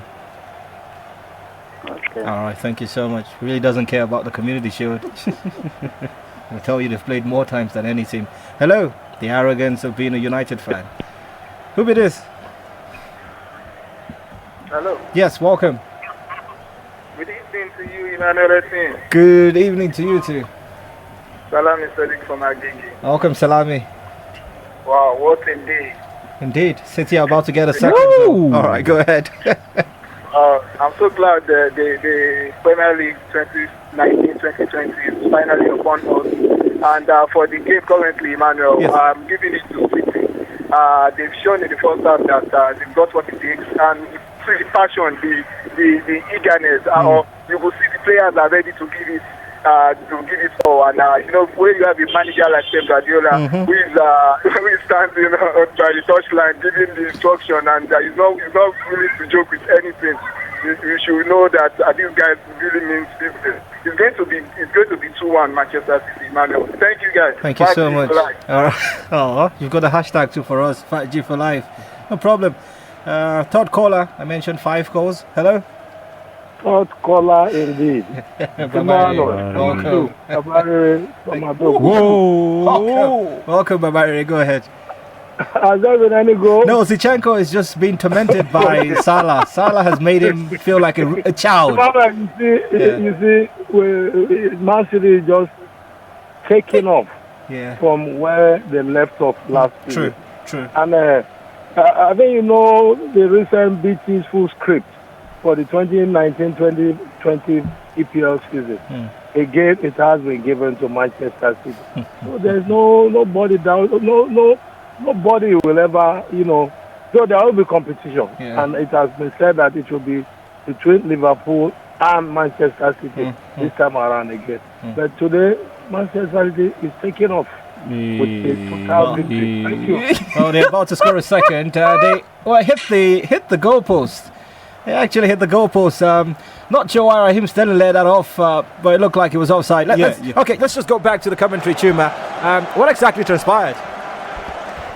Well, it's amazing, and I have my hands on my head like I'm the coach of Manchester City. Well, first of all, Raheem Sterling was trying to do it, Thierry Henry, which is pick that bottom left corner of the goalpost of Liverpool, and he hit the woodwork. But, fantastic through pass, which is something we've seen more often than not in this game in favour of Man City. Sterling was not offside. There were 2 Man City players. Yeah, but her flag was up. Oh, was it? Yeah, her flag was up. That's what I was doing. Because I know that Gabriel Jesus left clearly onside for me, and they left it for Raheem Sterling. Her flag stayed up.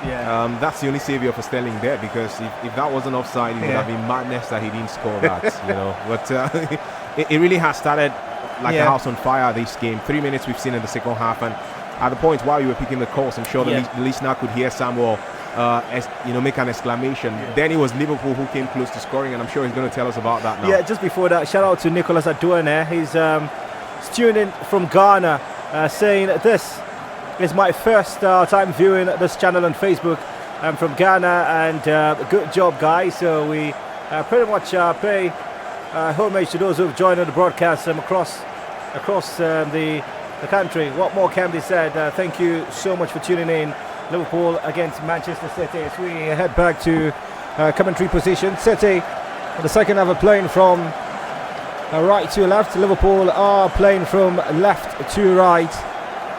So we keep tabs of what's going down. 15 minutes played, no change except from the injury enforced when it took Leroy Sané off and introduced Gabriel Jesus. And have been a bit more potency, Samuel, from the Liverpool attack, you've got to admit, in the second half. Yeah, indeed, they have. And I think it's only necessary for Jurgen Klopp. I talked about the fact that they were going to come up fired up for this second half, and there's been a bit more urgency in their play. We've seen a chance earlier, like Chuma mentioned. It was a chance for the hero of the semi-final, what's his name, Divock Origi, but then there was a deflection, and it could have troubled the Manchester City goalkeeper, but the deflection made it easy for him. So great start by Liverpool to the second half, but then again Manchester City are now finding the spaces in midfield to exploit, because Liverpool have decided to take the game to Manchester City. So it's now a dangerous situation for Liverpool. They're going forward now, but then Manchester City are finding the spaces in between. They're quite exciting, to say the least. They've got to mention 51 minutes, City still lead Liverpool by a goal. They edge the domestic meetings between the two clubs last time, winning 2-1 at the Etihad Stadium and drawing goalless at Anfield. So far, Trent Alexander-Arnold on the right hand side, Flotton That's a telepathic pass. Wow. They certainly understand how to do this. Trent and Robertson. Sure, they pretty much sleep on the same bed. They might be friends that much. Well, the Super Eagles camp, except Jonathan Mikel, other players are paired. When Kelechi Iheanacho was fully part of the setup, it was Iheanacho and Alex Iwobi, where he left and the line came through. He's got the pace, he might dispossess the strength. Somehow still retained it. Jesus up against Virgil van Dijk. Is Virgil who came through, who came tops. And shout out to the guys still on Facebook. The numbers, Juma, incredible. For what is just a shield. So the viewers are telling us that this is not just NFU. Is it the fact that they've missed the gang's coverage? Which is it?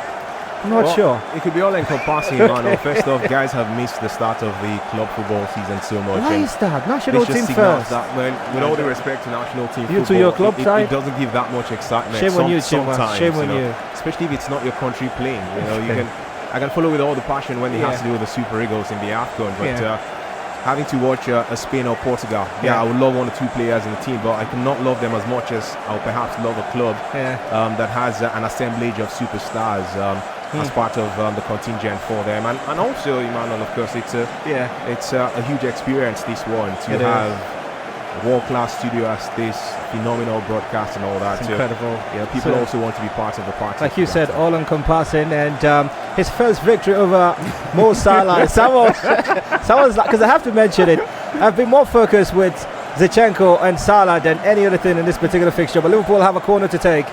It's going to be Trent Alexander-Arnold. He's right-footed. It will be an outswing. Liverpool playing from left to right in the second 45. It's straight onto the path of Gomez. Well, Firmino this time. And a towering presence of Virgil van Dijk. Easy catch for the goalkeeper. Bravo. And the cameras had to pound on him, for he's done something great in this game. His name is Zinchenko. And you get to see more of him all through the campaign. Even as they launch one forward. Brilliantly done. Straight to the goalkeeper, Alisson Becker. Float one back to find Joe Gomez. And if there's going to be that moment to change a player, Samuel, from a Liverpool perspective, just hold your thoughts. Who would it be? That's my question. Here's Firmino. Great skill. Samba play. He's got down. Free kick should come. Ref plays the advantage. Mo Salah has it. Up against Zinchenko. Still Mo Salah. He's got pass. Both players somehow lost possession. Trent Alexander-Arnold to chase the ball. Hopefully get to it before it crosses the byline. Certainly does. Trent finds Gomez, and now you can answer the question, Samuel. So it's going to be a change from a Liverpool perspective. I'd leave the front three for Firmino, Divock and Mo Salah, of course. I think I would have been tempted to say Divock Origi, but he's been the second best player on this pitch behind Mo Salah. I'm looking at the bench for Liverpool, and I'm seeing not so much Oxlade-Chamberlain, Lallana, Mignolet, Shaqiri. If I were to make a substitution based on the performance I've seen so far, I'd rather bring in an Oxlade-Chamberlain. I don't know how fully fit he is, but I think his pace and trickery to this game will contribute so much, and maybe risk one of Henderson and Wijnaldum in this game. I think Henderson has been very poor in this game, so the only reason why he's still on this pitch is because he's the captain, so I'd rather take him off or Wijnaldum and bring in Oxlade-Chamberlain. Yeah, it's good to see the Ox. From a City perspective, Chuma, it's really nothing much to do. Is there a need for an Aguero in this game? Well, for again that conversation of the fact that you want the players to be fresh for the start of the new season, and the same way we see coaches go around with substitutions in pre-season friendly matches where they can actually transform the entire team. The Community Shield gives you that luxury too. We know in the regular football match you have the option of just making 3 substitutions. In the Community Shield you can make 6. The idea is to ensure that you don't put too much pressure on your players as they prepare for the main event itself, which is the regular season. So I think that not necessarily because of wanting to transform City's play, because they're already playing phenomenal football here, but trying to avoid anybody being overstressed before the season starts. You could think of Guardiola having to make a few options, but he certainly does have quality aplenty on that bench. Ike Gundogan, Sergio Aguero in the mix too. Even the young Phil Foden too. If he wants to change goalkeepers, well, there's an even better Edison Moraes on the bench. And I'm sure that to give all these players a feel before the new season, it's going to be pertinent that towards the end of the game, if he doesn't do it now at least, that he gives them a bit of a run-in. Oh, someone is tuning from traffic. I like the sincerity. His name is Georgify. He says watching you guys from the traffic on Ikorodu Road. I hope it. Traffic on a Sunday. Yeah. Oh, it's true, man. Wow. There's always traffic Welcome on that to road. Lagos, by the way. And yeah, Samuel can attest to it. Never so thank stop. you so much. You're burning your data, but we appreciate you. And someone is tuned in from Perth in Australia. Your name again is Paul Ashaya. Good jobs watching you guys from Perth, Western Australia. Thank you so much. Everyone tuning into the broadcast on Nigeria Info live. Someone is joining also from Benue State. Says he's missed us. What can he do without the guys? Welcome back. And he hashtags Fat G. Oh, there's a moment for Liverpool. Hoping to at least get something for the fans who make the trip from the north down to Wembley. It's taken. And for the optic table! Surprisingly, it's gone in! It has gone in! Well, it's going to count the goal line technology. Apparently, it didn't go in, but it hit the inside of the goalpost. And Divock with a second attempt. Clyde out to safety. He has the goal line technology certainly, but the VAR is not in this tournament. Or this shoot, that's the case where from the studio, I thought that had gone in. The replay would help us out with the exact situation. That was almost a goal for Liverpool. Divock. The club is smiling mischievously. I am too. Because well, the goal line technology doesn't fail, Chuma. Yeah, definitely. Because it would have been funny if the 2 goals we've seen in this match. Oh, it didn't go in. Virgil van Dijk it was. Wow. With the connection right in the box, it didn't go in. Yeah, you know that talk of all of the ball has to cross all of the line. A bit of the ball crossed, but not all of the ball. Crossing all of the line. They could just hold it here. Well, they didn't cross the line. The goal line technology doesn't fail. It was Virgil van Dijk who could have scored yet another £60 million out of goal. Too much quality inherent in Virgil van Dijk. Well, Liverpool have a free kick. They certainly have upped the ante in the second half. Maybe harsh words from the Liverpool manager. Great control from Mo Salah. Great turn from Salah. He goes! Goalkeeper couldn't get to it. Hits the crossbar. Hit the goalpost. I beg your pardon. Oh, they've got your tails up, Liverpool Football Club, and it's Mo Salah who's riding them to potential equaliser. That was a brilliant turn. Nowhere to be found, Zinchenko. This time it took on David Silva for size and struck it nicely. Just the left bottom post, rescuing the goalkeeper. And just looking back again, while all of the ball did not cross the line, certainly, as I hinted, some of it did. Like more of the ball, about 80%, but that 20%. Very important. And the sarcastic smile on the face of Jurgen Klopp. I trust the goal line technology more than VAR. Yeah. Because that just beeps and tells you that it happened. It was going to be funny if that had gone to the back of the net, because the goal for Man City in the first half looked a bit similar somehow to Scrappy like that. Raheem Sterling just getting the connection with his left leg and then going past Alisson. This one to not that much ferocity to the shot from Virgil van Dijk, but enough to go past Claudio Bravo and then hit the crossbar before landing on the line. And then Liverpool having that chance again with Mohamed Salah. Fantastic turn, being able to put the ball beyond David Silva. Looks like that if it was going to get into the back of the net, it looks like with the replay that Bravo may have gotten to the ball, because again they didn't have that much power and ferocity on it. It was more like placement from the man Salah, but unfortunately for him the woodwork stopped that opportunity. So Liverpool have upped the ante in the last 5 minutes. They've had 2 glorious chances to get the level like this, and unfortunately for them they've not been able to convert. More like a call to wake Man City up when they started sleeping. Yeah, it was necessary for them to do so. That change will come. Surprisingly, it's a City second change. Bernardo Silva just might have had enough of action, so says Pep. Okay, well, Trent Alexander-Arnold going in hard on Bernardo Silva. I'm not sure what that was for, and he also went on kicking him. It could be retrospective action for Trent Alexander-Arnold. It's going to be Icon Gundogan. City bland attire. There's absolutely no sponsorship on the City shirt. Looks like the 1960s. It's Silva that will be taken off, but not Bernardo. It's David Silva. So the captain has the armband to yet another. So it's Icon Gundogan, a German, who will be introduced for Silva, and it's Kevin De Bruyne. Just wanted to get confirmation who the armband went to. Apparently he would see out the entirety of this game, Kevin De Bruyne. It's good to have him back fully fit.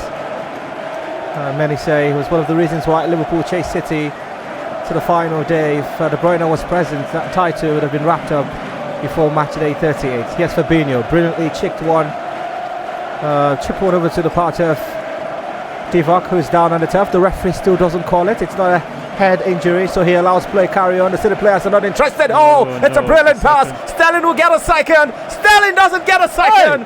Hoping for a repass somehow. Complete lack of decision-making process from Raheem Sterling. He was trying to be unselfish, and in that instance, there was nothing that could have classified him going for a goal as being selfish. Terrible decision from Raheem Sterling. It just reminds me of the Raheem Sterling of 3 seasons ago, who was still young and a bit indecisive.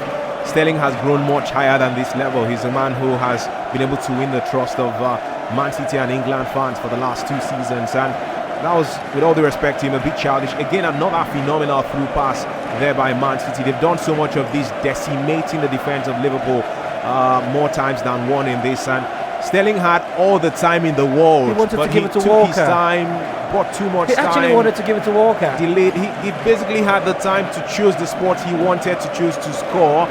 There was no need to even pass the ball to Kyle Walker. I'm actually not going to be so hard on Sterling, because if you look back at the replay, this is supposed to be Salmo's job, certainly, but look back at the replay and find that the moment he let the ball through, talking about the City right back, he kept screaming, and somehow that might have distorted Raheem Sterling. He kept chanting, probably give me the ball or something, and you can see the energy he burns. But somehow, as I hinted, Samuel, if you were going to be selfish in that instance, you should be selfish. Yeah, I think he had no right to pass that ball, because Kyle Walker was not in space at that moment. You expect your player to be, or you wait for him to be in space before you play that ball through. He had so much time, could have decided to even round the goalkeeper and place that ball into the back of the net. But then again, I think if I were Walker, I'll be livid and asking you, why are you looking at me?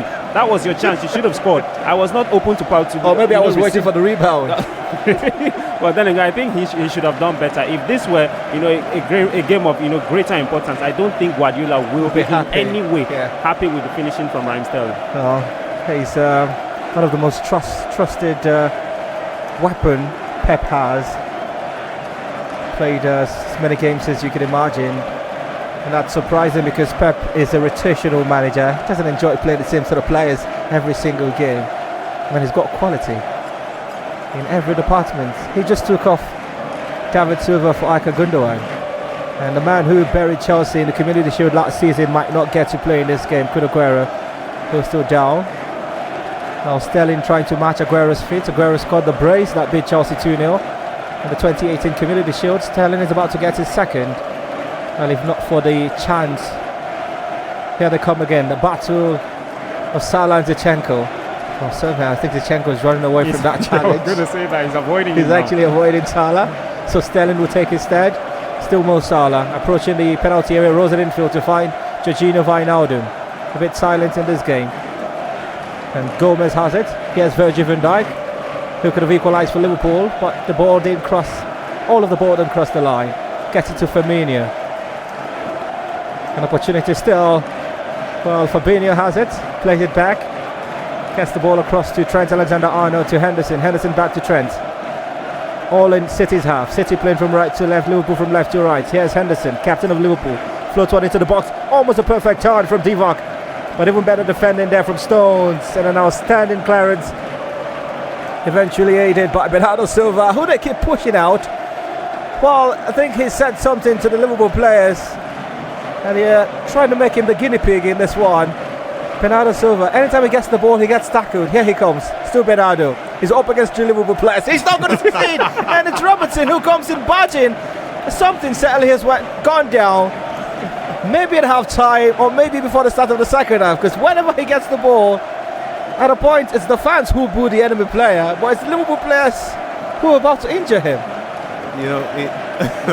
Don't understand. I'm having to laugh again because I remember a video I saw on Twitter some weeks ago. Yeah. I think it was in Italian Serie A, and I cannot remember which matches exactly, but it was a player who was guilty of racially abusing a black player, and the punishment came through from the Football Association. The punishment was not stringent enough, and so they now had an opportunity for those two sides to meet again. This time around, the teammates of the black player that was racially abused came out ready for this guy who racially abused the guy. So in that entire match, the highlights I saw, They were all sweeping the guy. At the point, somebody took his thought to the guy's groin area. They just wanted to finish him. You know, the mindset was more like, since the FA didn't do justice to punish you, we're going to help you. So, you know, having that mindset going through my mind right That's now, what's happening to Bernardo Silva. Like there's some targets against Bernardo Silva in this. We may be wrong. It could just the passion. You know, Liverpool players think he's the best Man City player. And they're trying to stop him. Take him off.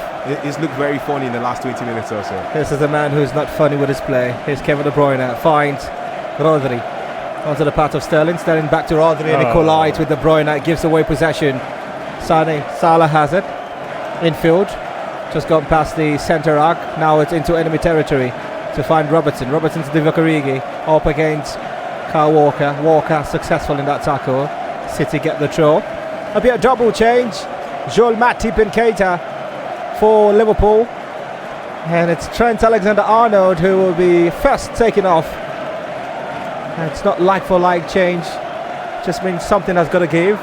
Maybe Gomez going into the Trent's position and Matip partnering with Virgil van Dijk. And Keita is on. Want to get confirmation for Fabinho. And that's what you pretty much want to call like for like changes. So you've got Gomez going to the flank. And that central partnership of Virgil van Dijk and Joel Matip. We'll see more of that maybe. Okay, I'm quite excited to see the Guinean international back in action. We know that injury took him out of the African Cup of Nations. And at the point we even got scared. Is it going to be another terrible injury that will keep this guy out for too long? Completely, To see him active and alive again, ready to play in the cotton razor for the new season excites me. And I hope that they can have an injury-free campaign so the Premier League can really feel the quality that warranted Liverpool spending so much money to sign him in the first place. So City, the team who lead after 68 minutes, unbeaten in their last 7 games at this stadium at Wembley. The last time they lost the game at Wembley was in the 2017 Emirates FA Cup semi-final. They've only conceded 1 goal in those 7 games. They've gone on to score 16. So as much as they enjoy winning, they loathe conceding, and Liverpool have got to do something that City do not like to see happen. That's to score, and after 68 minutes it's proven quite a mountain too high for the Reds. Goalkeeper swings one forward, chased down by Gabriel Jesus. Oh, he gets to the boat first before Joel Matip and beats Matip for pace. Still Gabriel, but the power of Joel Matip that makes him look like a child eventually. What play to Joel Matip. Well, his pressure. He's been on the pitch for less than 60 seconds. At first sight, it looked like Gabriel Jesus had dispossessed him. There's something about being a towering defender. Wow. Well played, Joel. Here's another towering player who finds his captain. Henderson has the ball, driving forward. Right inside to find Salah. He's up against Zinchenko. Salah strikes. Goalkeeper saves. He's been looking for that bottom left corner. And so far, you know, Bravo has done the job that is worthy of saying bravo to him.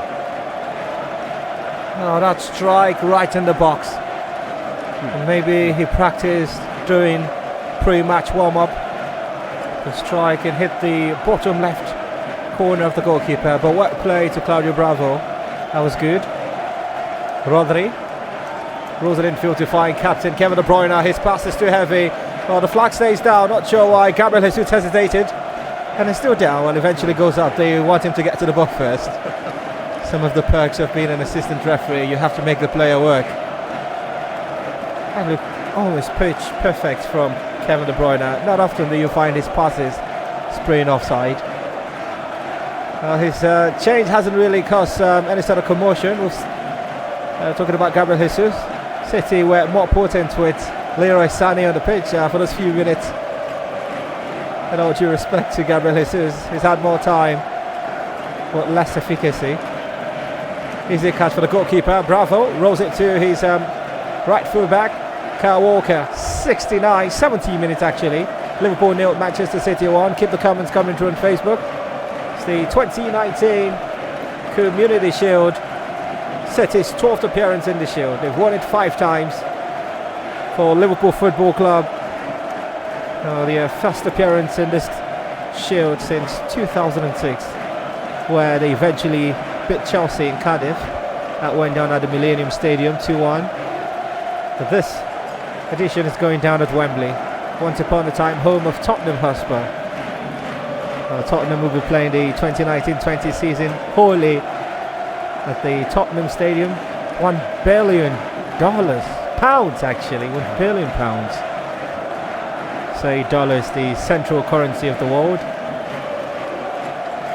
And the British pound sterling.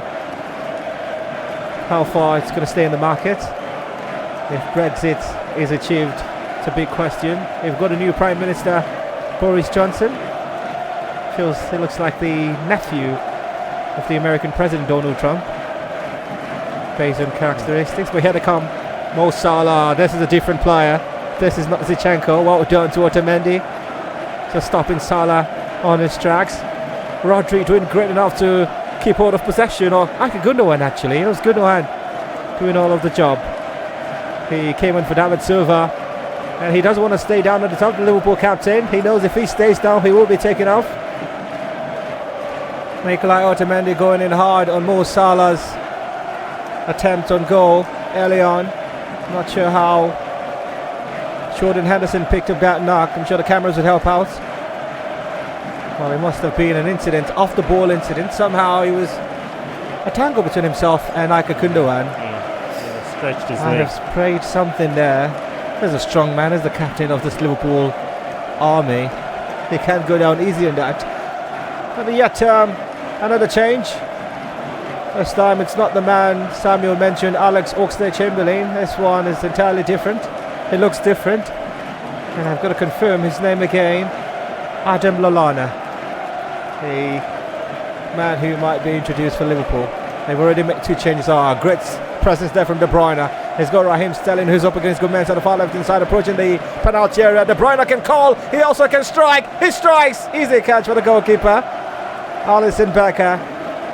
Well, there's a man gifted at using butt foot. Well, somehow Becker is almost conspiring to aid City's second. Keita takes it quickly. Referee calls back. And it's going to be taken in its natural position. Alisson Becker.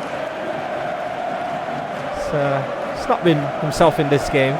He's done well enough not to concede more than a goal. 73 minutes out there at Wembley. Liverpool 0, Manchester City 1. The 2019 FA Community Shield. Goal scored in the 12th minutes by Raheem Sterling.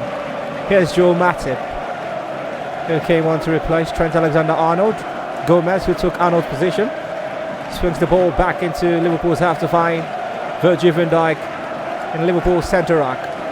Zinchenko's interception is brilliant. Henderson doesn't know what to do with the ball. Still Henderson is into the penalty area and gives away possession. Disappointing manner. I think it should be the one taken off for Adam Lallana, certainly.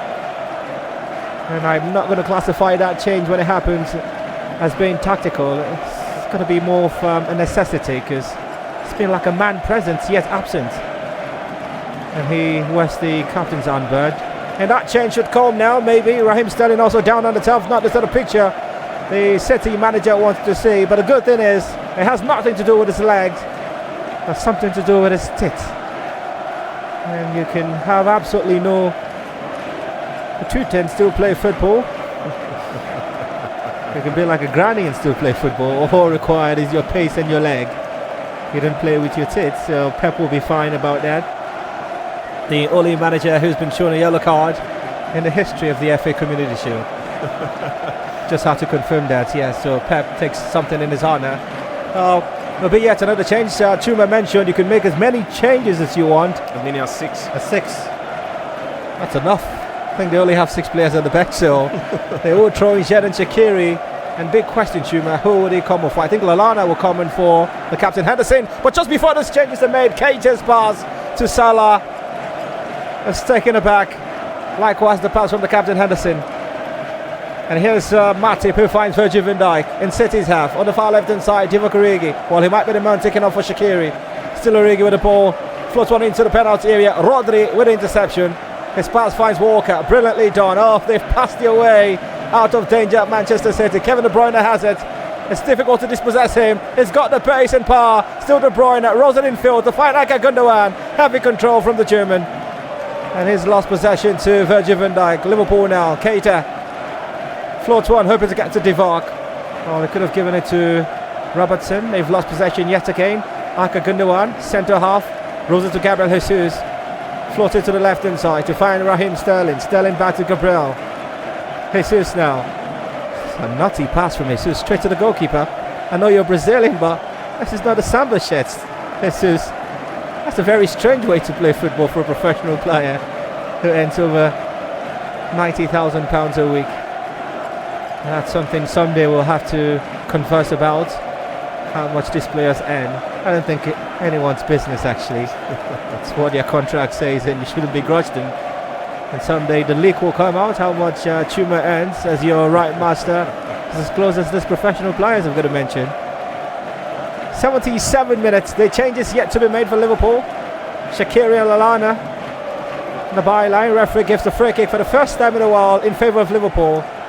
Martin Atkinson just helping out Mo Salah.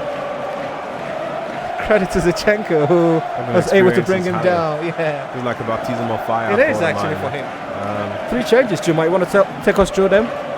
It's exciting too to also see Alex Oxlade-Chamberlain, a man who battled with injuries or who has battled with injuries for almost a year or so. He's in the mix.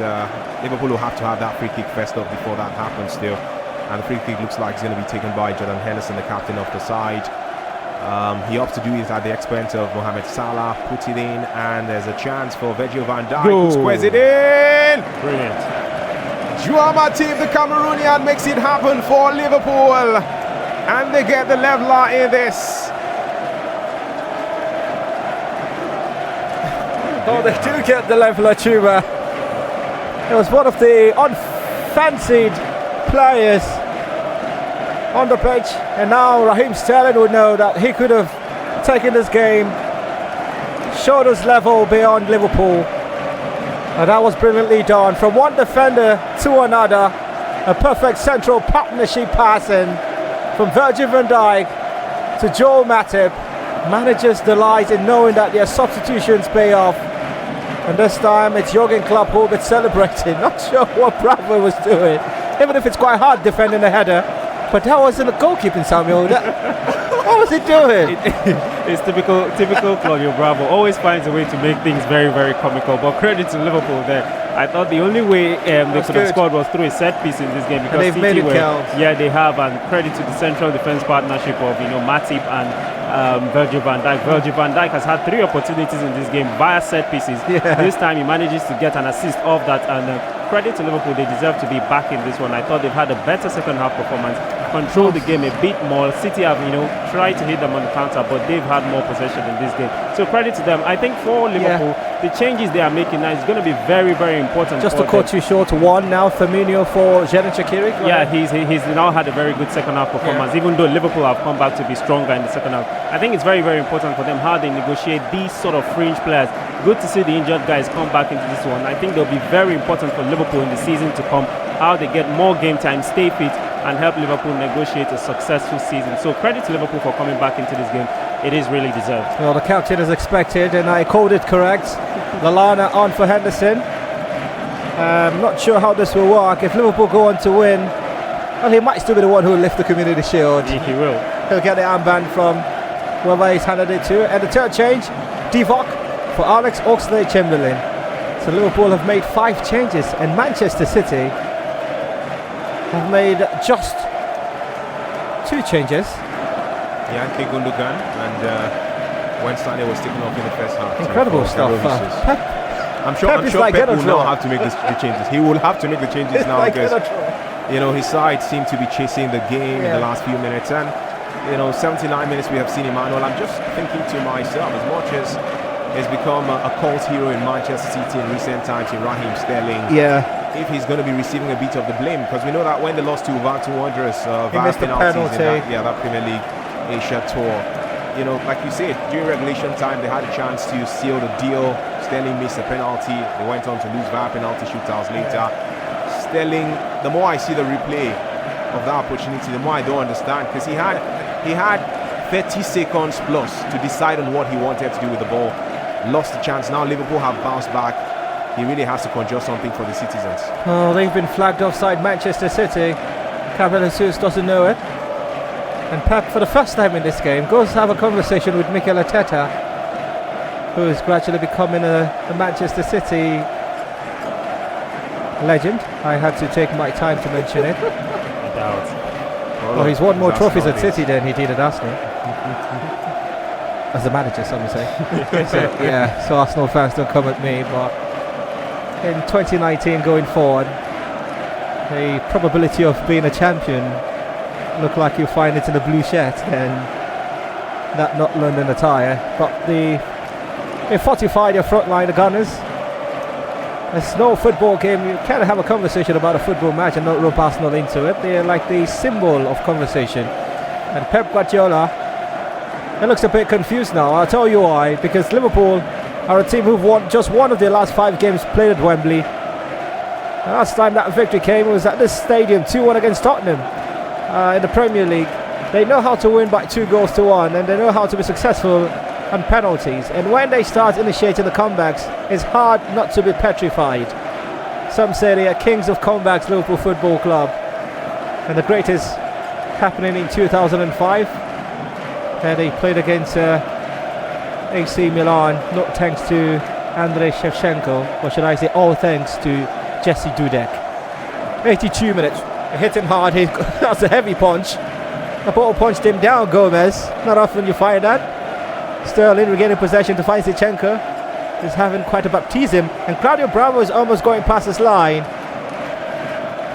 And that pass finds Gomez, who returns the favour. Xherdan Shaqiri is on now.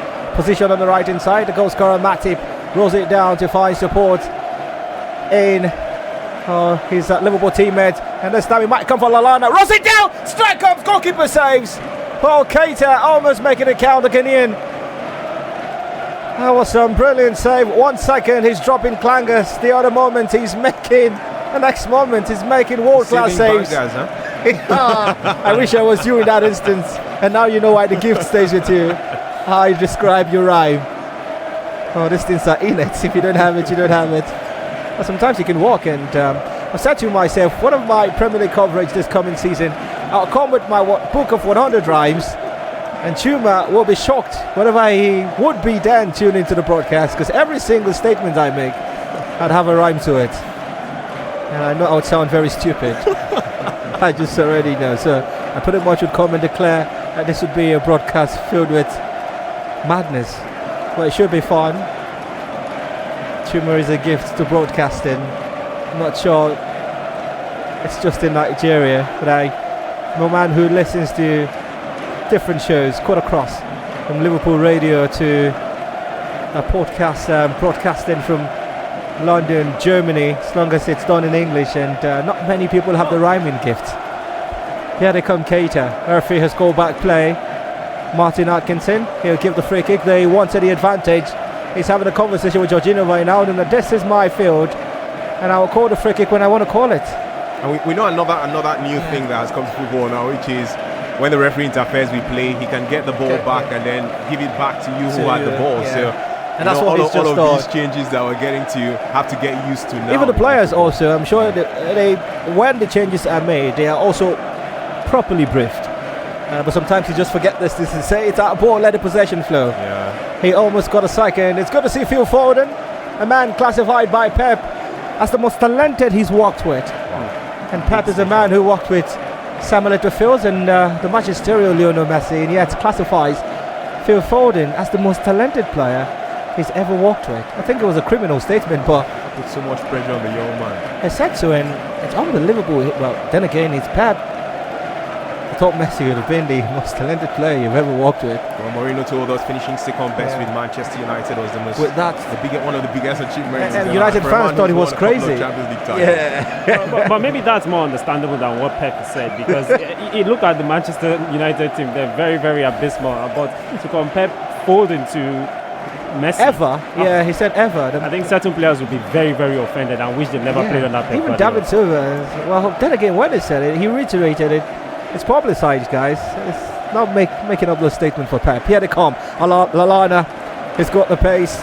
A man who even has more. Zinchenko is back sliding. Salah strikes. Deflection! Hits the roof of the net.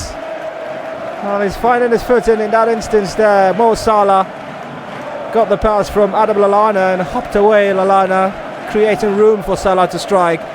Eventually took a deflection of Zinchenko. It's been a battle I've enjoyed this afternoon. Watching Zinchenko, the teenager, up against the Egyptian Pharaoh Mo Salah. In that reaction on slow motion, he does look like a Pharaoh, but the corner will come. This is what Liverpool can be devastating. Xherdan Shaqiri to take. His left footed, it will be an in-swinger. 85 minutes. Finger nail biting moment for City fans. Shaqiri swings in the corner. Very disappointing. Caught out by the captain, Kevin De Bruyne. As I mentioned, there will be no extra 30 minutes. It will go straight into penalties. Except the rules have been readjusted, and neither of us in the studio are aware of that. They do not want to exhaust players. It's just a shield. But here's Salah. He also might still call. Salah strikes. Easy catch this time for Bravo. He's not gotten the ball as much as he wants to get it with those shots, because after all, the opportunities that have come his way, I don't think I've really had that much ferocity in the shots that he's put through, from the low drives to the one that had the deflection that hit the roof of the net. For me, the amazing thing about this game, Emmanuel, is the ability of Liverpool to fight back. We spoke so much about how Man City dominated the first 45 minutes, possession-wise, chances creation-wise and otherwise. But, the last 25 minutes of this game have been more of Liverpool. Man City all of a sudden have become, permit me to use the word, a discombobulated bunch. And we're seeing so much of cohesion from Liverpool, interchanging passes, creating chances, and finishing this game on a high, even wanting to score a second goal now. Well, they just might be able to get that second goal within seconds. Well, Salah intercepted. Here's Kevin De Bruyne. Switches play to find Gabriel Jesus. And Jesus lost possession. Gomez and Joe Matip combining well. It's been a happy defending from Liverpool in the second half. Bimbo words coming alive. No equal half in a football game. City's dominance in the first, watered down by Liverpool's resilience in the second. They would make the third change. Phil Foden still standing on the touchline. He's been there for about 10-15 minutes. Exaggeration. For about 2 minutes, I'm going to say. And someone is tuning in from Somalia. Well, thank you so much. That's all I would say. And I've got to mention your name. Mohammed Mahmood says his life from Somalia. Thank you. Thank you. Saying, great guys, thanks for your effort. We appreciate you. Matthias, I'm going to say, I miss you guys. Joe, thank you so much. We miss you too. Nice one from the gang. I cite you, Emmanuel. Well, Ugochukwu. Do not call my middle name. But thank you so much. Samuel thought that was a penalty. No. I was actually looking at Claudio Bravo. Okay. Oh, he's a comedian. He just doesn't know it. The build up to that supposed move for Liverpool there. He had no right to leave his penalty, and he came charging down. He could have gone differently, really. I'm just looking at what was going through his mind. He came some good 10-15 meters away from his goal line to try to get to a ball that he had no business getting to. It's Claudio Bravo anyway. It's the community shield, and you just reckon he's just trying to have fun with it and all that. Yeah. But then again, what these goalkeepers can manage to do sometimes in the football game is very, very interesting to see. Oh, let's speak of someone who's interested based on the ratings. Oh, what? Well, Robertson and Pep having a conversation. I'm not sure why this is allowed. Well, it's not a happy conversation, Samuel, between Robertson and Pep. With the look in his face, yeah, you realize he walked away still talking, and when people do that, they are really angry. Just have to confirm that change. Kevin De Bruyne taking off of Phil Foden, the most talented player Pep ever walked with. Well, he's going to wear that cape for the entirety of his life, because if a manager as successful as Pep, who also managed in the Bundesliga, saw Ian Robben play, saw Frank Ribery play, saw Robin Lewandowski play, and classifies Phil Foden, who's got less than 20 goals in his professional career, it's a lot. Here's Keita for Liverpool, 90 minutes on the clock. And this might be decided on penalties. I feel excited for the first time in a while if it's decided on penalties. I love penalties if your team isn't involved. Oh, a great turn from Foden. Just maybe that's the reason why he got mentioned. He's gone down. Too easy, I've got to say. That's a brilliant turn from Phil Foden. Here's Xherdan Shaqiri. Doesn't want the penalty to the side. Gives it to Mo Salah. He's still chasing the ball and keeps it in play. It gives City a throw, but that's a run that would best the cheetah hunting an antelope. Well done, Mo Salah. For certain players, they'll let the ball roll through. He's shown passion, dedication, all in one sprint against Zinchenko, who will take the trip for Manchester City. 4 minutes of stoppage time out there at Wembley, the 2019 Community Shield. Liverpool's first appearance since 2006. They beat Chelsea 2-1 in that final. They've come back against Manchester City and are hoping to dethrone City as kings of the community. A great control there. Even better play from Bernardo Silva. But this time it was too short. Sterling couldn't get to it before Gomez did. Who finds Robertson. Floated across. Intercepted by now captain Kyle Walker. That's impressive to see Kyle Walker doing the City armband. It's not over yet. Sterling might get something here. Raheem Sterling still has the ball. Rolls it into the box. And somehow meets the safe legs of Joe Gomez. Gives out a smile. Robertson's earlier interception gets him really exhausted. City will have nothing to do. I'll just look away now as Liverpool will have a goal kick. And the cameras pan on the man who got them back in this game. What a pass from Virgil van Dijk. He's also added assist making to his repertoire. And certainly the Liverpool fans were the most delirious. Salah could have gotten something special. Yeah, Mo Salah! He wouldn't win it! He might just have won it! He has! Oh! It's not gone in! What a save by Kyle Walker! And he's kept City in this game. He would get all of the kisses planted on his cheeks. Salah a bit lukewarm with that effort, but that's why he got the captain's armband. Kyle Walker literally putting everything on the line to ensure, brilliantly done. Great bicycle kick right on the line. If he had missed it, it would have been Liverpool winning. On replay, it's even better. Watch it and enjoy every bit of his defensive genius, Kyle Walker, the new City hero. Oh, they've got to win to ensure that hero status stays. He's got a defender's corner. 2 minutes of the 4 played. From the left-hand side, it's going to be an outswinger taken by Shaqiri. And this time, well, the City player got pushed. Zinchenko, he's not going to hesitate, chasing Mo Salah, who floats on back into the box. Almost thunder striking twice as lightning, they say. This time, Joe Matip connecting that cross. But you've got to say, Chuma, Salah should be scoring from that position. Yeah, there was this extra confident feel around him, just like, he had all the time to in the world to decide on what he wanted to do. Like the case was for Raheem Sterling. He was very comfortable. Tried to take the strike. John Stones put his body on the line. The rebound came his way. He had the contact with his head. It was head. In fact, our man, Claudio Bravo, had given up because Bravo could not run to get it anymore, But you can understand why this guy got the captain's armband from Kevin De Bruyne when De Bruyne was taken off. Talking about Kyle Walker. At that moment, he was the ball stalker, and he found a way to certainly put that through. It's something that is worthy of giving him that captain's armband for the next 5 Premier League matches for City.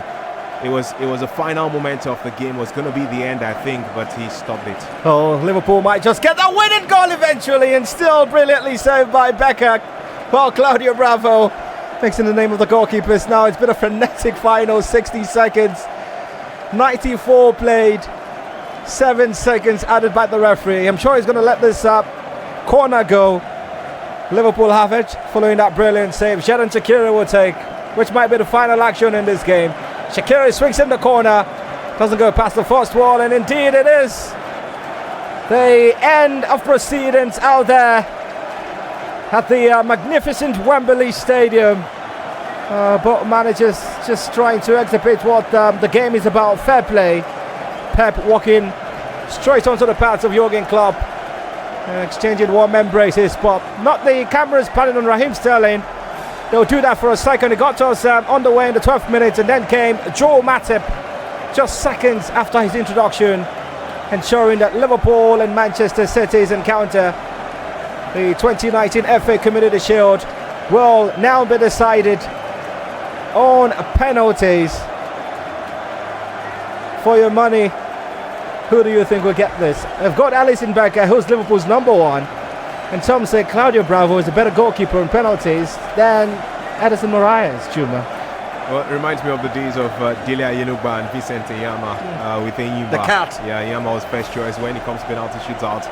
Yenuba will be the one introduced to have to save the blushes of the Aba Giants, the Elephants as they are called. They are difficult to place my hand on who I pick as a favorite when it comes to penalty shootouts, because with all the respect to the two goalkeepers, I don't really see them high up there as the best in the world when it comes to penalty shootouts and otherwise. But Emmanuel, this has been a phenomenal contest. It has been a frenetic fixture. It has been end-to-end stuff at times.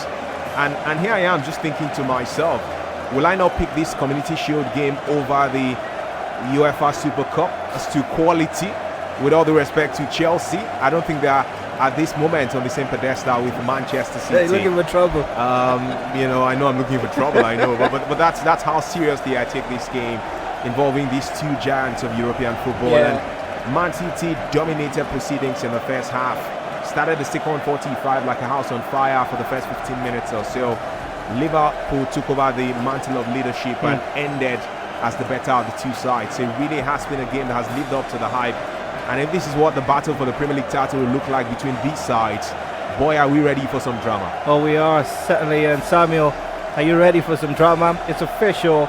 We're going straight into penalties. No adjustment to the Community Shield rule. It makes no sense to exhaust the players and take them to more plunging 30 minutes. It's good to see Riyad Mahrez is with the City team. So if they go on to be champions, he will get a medal. Yeah, he will, and that would be great to see. But then again, talking about the prospect of penalties in this one, that's what we have now. That's what we have now, so it's confirmed. I don't think I don't think the goalkeepers will have anything to do with this. I hope they do, prove me wrong here. But I think it's going to be about the player quality. The players, really, the quality of the penalties. I'm looking at a player like Raheem Sterling. Is he mentally, ready to take one? Even Mo Salah, based on the performance they've had in this game. I don't know. I just think one of these players is just going to, have that. Yeah, I don't think Sterling moment. should take. I wouldn't Sterling take a penalty. If I were him, I'll tell. I'm not interested really. You denominate yourself. Yes. I'll denominate myself. So I'm looking at the possibility, but if I'm going to lean towards one of the goalkeepers, I'm going to go with Claudio Bravo, because he just manages to put you off as a penalty taker. He comes up with the antics, looking at you square in the face, and you just think, oh, it's Bravo, I could put this beyond, and then he goes in the right direction, and then you're looking very, very much embarrassed in the end. So I think let's hope for good penalties. I'd like a marathon shootout, just keep on going, and let's see one of the players, just say, I'm tired, let's just go home. Let's go home. Well, so I'd love to see that, really. Not too many teams have been kings of the Community Shield. Manchester City are hoping to win their 6th Community Shield. Well, not going to bore you, but Manchester United have won 21 Community Shield titles. The first coming in 1908, and the last time they won the Community Shield was in 2016. Liverpool, who are finalists, have won 15 Community Shield, their last being in 2006. Winning 2-1 on penalties. Virgil van Dijk has the captain armband. He wants to take. Says he's going first. Too much arrogance. Sometimes he might. Leadership.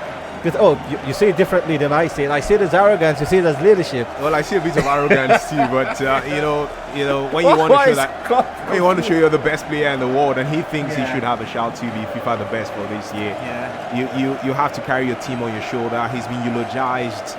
And comiums have been poured on the man as the best thing in defense, the best thing after sliced bread, like Ufoma and Kalela love to say.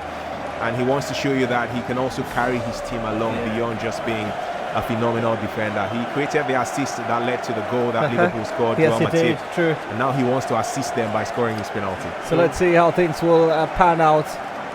It's a fixture that will be decided on penalties. And as things stand, it would be Liverpool who would take the first penalty kick. Claudio Bravo will be up against the Liverpool in-play captain Virgil van Dijk, nominee of FIFA the best. They've seen moments like this, Liverpool fans, the last being in the 2005 final. It's actually Shaqiri who goes first. Oh, somehow, so he actually was saying, I think we will take first. Okay. So now he wasn't being arrogant, he was just trying to say if you score first, the pressure goes to the other team. And if you lose, it failed to score, the case where it becomes a problem. So Xherdan Shaqiri doesn't get too many games for Liverpool. This either might send him to the abyss I just give him some shouting stands to get more play time. He's up against Claudio Bravo. It's the 2019 Community Shield. And Emmanuel, this is what I'm talking about. He's just gonna, rattle you some way, delay you and all that, and just try to confuse you. Liverpool fans know what it means. They want to start the season on the high. Shaqiri up against Bravo. Brilliantly done. Hits it to the mid left and a pulse. That was some power and direction. It will take 10 Bravos to even consider what to save. 10 Bravos and 1 Allison. One Allison. Well done. He picked these spots perfectly well, and shout out to Jadon Shaqiri. At that moment, he was not weary, not at all. Not at all. Finished that one with so much quality and confidence. So Liverpool lead 1-0 on penalties. Regular time ended 1-1. Ika Gundogan. Interestingly, both players were substitutes. Pep Guardiola staring the City fans hands in head. Oh, brilliantly done. Not going to even exhaust myself. That was majestic. Gundogan scores for City. It's 1-1. So the pressure back on Liverpool. Similar strategy, sending the goalkeeper the wrong way. Ika Gundogan. Oh, it's not his first time taking penalties. That amplifies the tell. Liverpool will go next, and it's Jorginho Wijnaldum. One of the reason Liverpool were European kings. His performance against Barcelona at Anfield was majestic.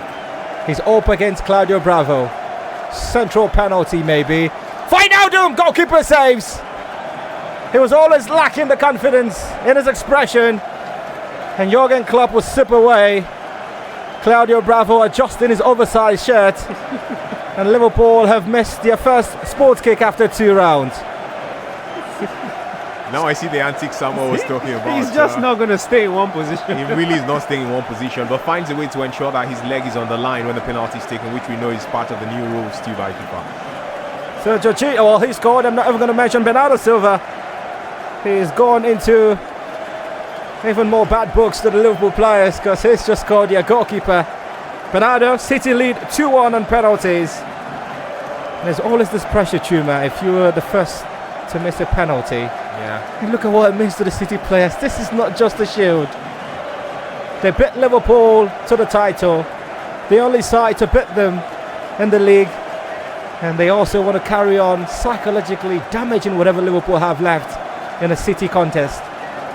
Pep is one who happily looks at penalties. This will be Adam Lallana, yet another substitute. Up against Claudio Bravo. He's got to stay on the line.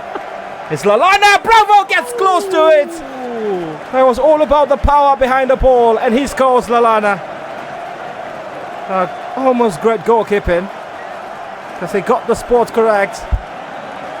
It was just the power behind it. And the direction also. Pep wants in yet another save. Well, this is a moment of truth in the world. I'll correct that. The most talented he's worked with. His name is Phil Foden. Messi scores penalties blindfolded. Phil Foden might just do. Oh, he has shown why. And he's such an arrogant celebrator. Nerves from a 19-year-old. Very impressive. If a manager like Pep classifies you, and Gabriel is saying he gets sense. Well, I have to use pidgin because if I said it in English, I might drop some terrible lines. He gets sense. He scores. Brilliantly done. Brilliantly done there by Phil Foden. City, unblemished penalties. Gundogan, Bernardo and Foden. Oh, Shaqiri and Lallana scored. Wijnaldum missed. Here is the ox. He's not a fox, but he would like to box the goalkeeper down. Amen, I did it. His ox like Chamberlain. Oh, yes, he hits. That's the best. Well, I thought it was going higher. It looked like that was an unorthodox technique used in executing. Well, he did well, the ox. And he's boxed the goalkeeper down. Well done. And Liverpool will be hoping the next City player misses. And the way he's walking is Zinchenko. Oh no. Oh no. He's braver than Mo Salah. Oh no. Zinchenko will take it. The City fans barely can watch. The man, the boy on the stand is as young as Zinchenko, who's going to take the City penalty. Well, he's done almost well for himself. One of Pep's favourite players. Zinchenko up against Alisson. He has the title. Shut me up. Well, Zinchenko! He scored! The goalkeeper got a hand to it, but the power was good. And I'm happy for him. Well, you can feel it from my voice.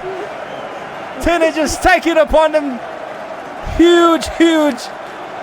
That's a job description for someone with absolutely no experience.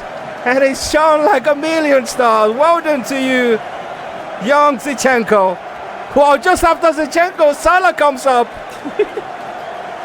It's a cliche, but I've got to ask this question. Who writes such scripts? If Salah misses, Zinchenko would have won it for City. It's Salah up against Bravo. Mo Salah! And Bravo doesn't save it. Hit it straight mid post. And Liverpool have a lifeline. Salah ran like he was going for the 100 meters. That's how he takes his penalty. Yeah, pick that, the mid part of the left side, right side of the Bravo's goal and got it. And if Gabriel Jesus saves, if Jesus scores this, Man City, it's all over. Jesus saves. Gabriel Jesus, the English pronunciation, Jesus. Some commentators enjoy calling him Jesus, but I'll stick with his native tongue, Jesus. You need not pray to anyone, but he who is about to take Jesus, and he scores, and City are champions of the Community Shield again. Back-to-back title. They've beaten Chelsea. They have beaten Liverpool today, and they will stay dominant kings of English football for now. A result, not a scoreline, after 5 penalties appears. Manchester City, all thanks to Gabriel Jesus, the saviour, picked their first title this season, and you've got to say they are worthy winners of the Shield. Congratulations, Manchester City. Chuma, hard to begrudge City for winning the Shield. I enjoyed every moment of the game, Emmanuel. First off, the quality that the two sides did accentuate on the field of play, the goals that we saw, I beg your pardon, and of course the fact that they had to go to the lottery of penalty kicks and a bit of the theatrics from Claudio Bravo, and also the fact that we saw trepidation on the faces of Manchester City fans when Zinchenko stepped forward to take his penalty, but he converted. It started on a high, it ended on a high. I'm quite excited. If this is what we should expect in the Premier League season, then there's cause to look forward to that with so much nostalgia and belief, as we hope that we can have relief when the season kicks off. For Liverpool, they can take solace in the fact that this is just a Community Shield and things can change. In 2017, over 2 legs, the Super Cup in Spain, Real Madrid beat Barcelona 5-1 over 2 legs. And the Real Madrid team were so good that Gerard Piqué said for the first time since he became a Barca player, he looked at himself and Barcelona as being so small where Real Madrid are. Well, when the main season came on board, Barcelona won the La Liga title that season. So sometimes you don't want to read too much of a meaning into these Community Shield fixtures. Liverpool can fight when the main season comes around. Champions in 1937, 1968, 1972, 2012, 2018, 2019. Samuel, looking at 2020, 2021, 2022, based on the quality of the City team. Why wait? They are that good, really, and I think maybe just about deserve to win this one. Had a fantastic first half, didn't come out, all guns blazing in the second, but you would expect that would always be the case. Liverpool are very, they're the champions of Europe, so you expect them to come up with a response. But they just don't know how to win locally anymore. That's not Wembley is not particularly a good place for Liverpool. They don't win so many football games at Wembley, but great for them to come back in the second half and dominate City, even if it was for a few minutes and get the goal. But credit to Virgil van Dijk and Joe Matip for the combination there. I think they still need to do a bit of business in the transfer market. It's going to be difficult, just 4 days. I don't think Klopp will want to base his business on what he's seen today. But then again, Liverpool, you can't say they don't need strengthening in some areas. I feel there's still just one area, which is maybe the striking department for me. I think they should get an out-and-out striker finally. It's been long in the cards for Liverpool.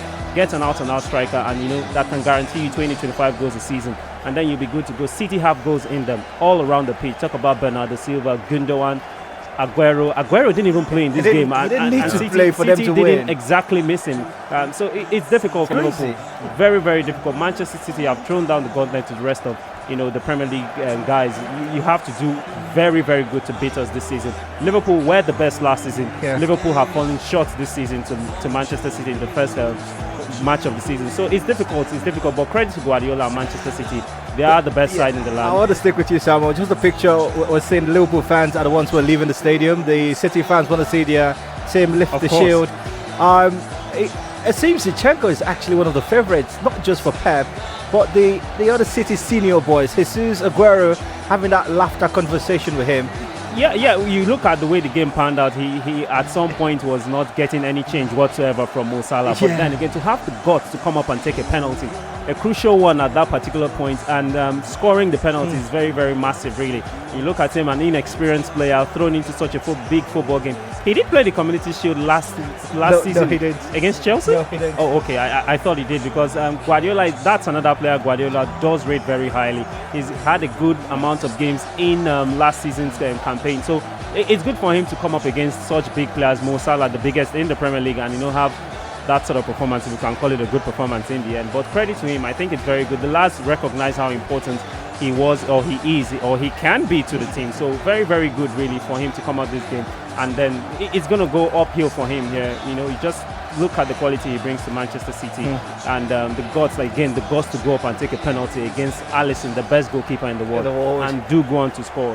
I mean, it's fantastic. So credit to Manchester City. They've done very well. The rest of the Premier League have to respond. We're very quickly responding to what Chuma said before this penalty shootout. Okay. Saying this is or he'll choose this over the Super Cup game. I think if you look at the quality of Chelsea's preseason tournament, when you beat Barcelona, you have to really, fancy yourself. Pedro scoring one of the goals audacious flick, really. So you have to fancy yourself, and this was good, but both sides didn't particularly have a very good preseason tournament. Chelsea did, so maybe we'll see fireworks in that one. And just then again, throw in the Frank Lampard angle to everything. Those guys are raring to go, very, very fantastic. I hope that's a better game than this one, because what they're playing for is, of course, bigger than this one. So expect a very good game. Just before we head to the phone lines, Chuma, I mentioned this all through the commentary that I was going to get your opinion on Rodri.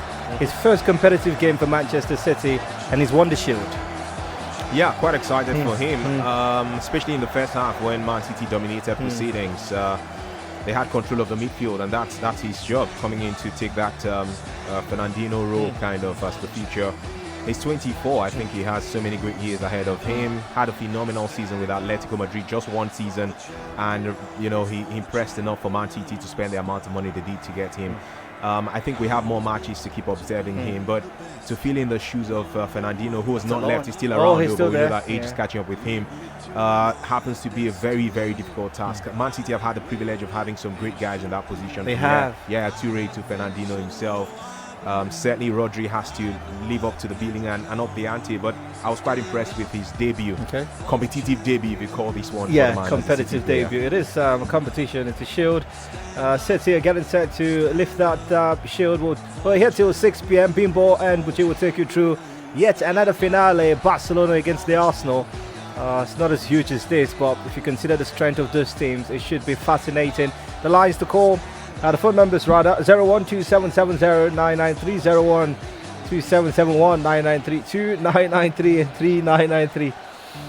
I'll say all you want that this is a Shield. The players are feeling the pain that they are not the ones to lift it. Mo Salah for one, Henderson for another, and the man who missed the penalty, he ended 5-4 on penalties.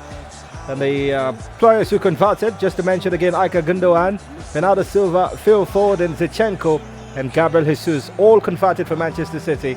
For Liverpool, Shaqiri scored, Wijnaldum missed, Lallana scored, De Jong scored, and Mo Salah also scored his. Let's head to the phone lines. And again, congratulations to Manchester City.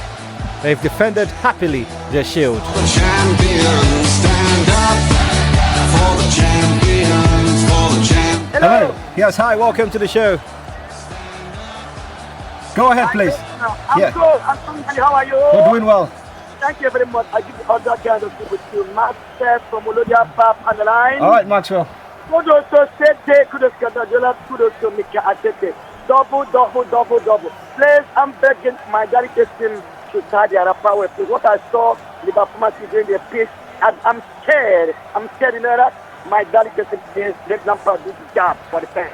Thank you very much for listening to Manchester. All right, thank you so much. He says congratulations to Manchester City. They deserve it. Liverpool are going high. Those elated stairs out there at Wembley. Yes, welcome. Good evening. Good evening to you. Yuma, good evening. Good evening, welcome. Yeah, Emmanuel, welcome to the season. Okay. I want to say thank you to every one of you from last season to Nations Cup, everything, Women's World Cup. Wow, the season is here again. Yeah, just like we the are players. looking forward to it. Please have PSG played their own Yes, they won. They won the Trophy of Champs. Yes, they did. They did. I can't remember the scoreline, but they won. 2-1. 2-1. Thank you, Sam. What about Bayern?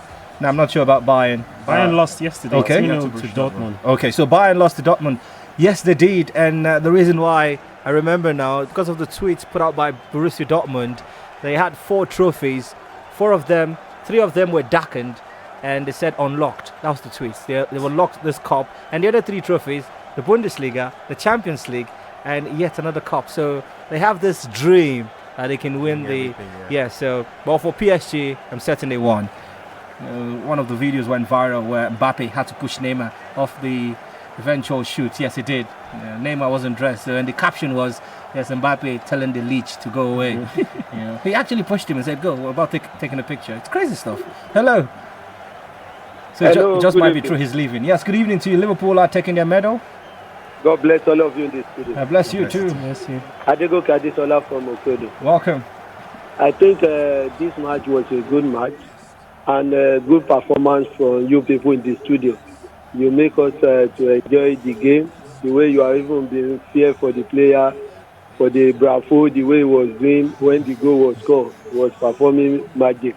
I think for me, this season, we are looking forward to seeing a better match. Good one for Liverpool for their performance in second half. But I believe that this season, we are in for good game because I believe that the way Liverpool play in the second half, if they can continue like that, I think I don't see another team racing their game. So I don't see the Man City dominating this season. Thank you and God bless all of you. Thank you so much, Goke, for calling. I was questioning about 3 more calls. Go pay a quick break and return. Yes, hello, welcome. Good afternoon to you. Yeah, I am Mr. Frank. Frank is from Satellite Town. Welcome. I'm not happy. I'm a Liverpool fan. I'm not happy, but never mind. Okay. You like me a little bit. This committee, Man City, this is their 6th time, right? Yeah, the sixth shield they're winning. Liverpool, how many times we are winning? I've lost count. Chuma, you mentioned that? Yeah, Liverpool have won it 15 times. They've won it 15 times. Yes, 15. 15 times, right? Yeah, 10 5. outright and 5 shared. Yes.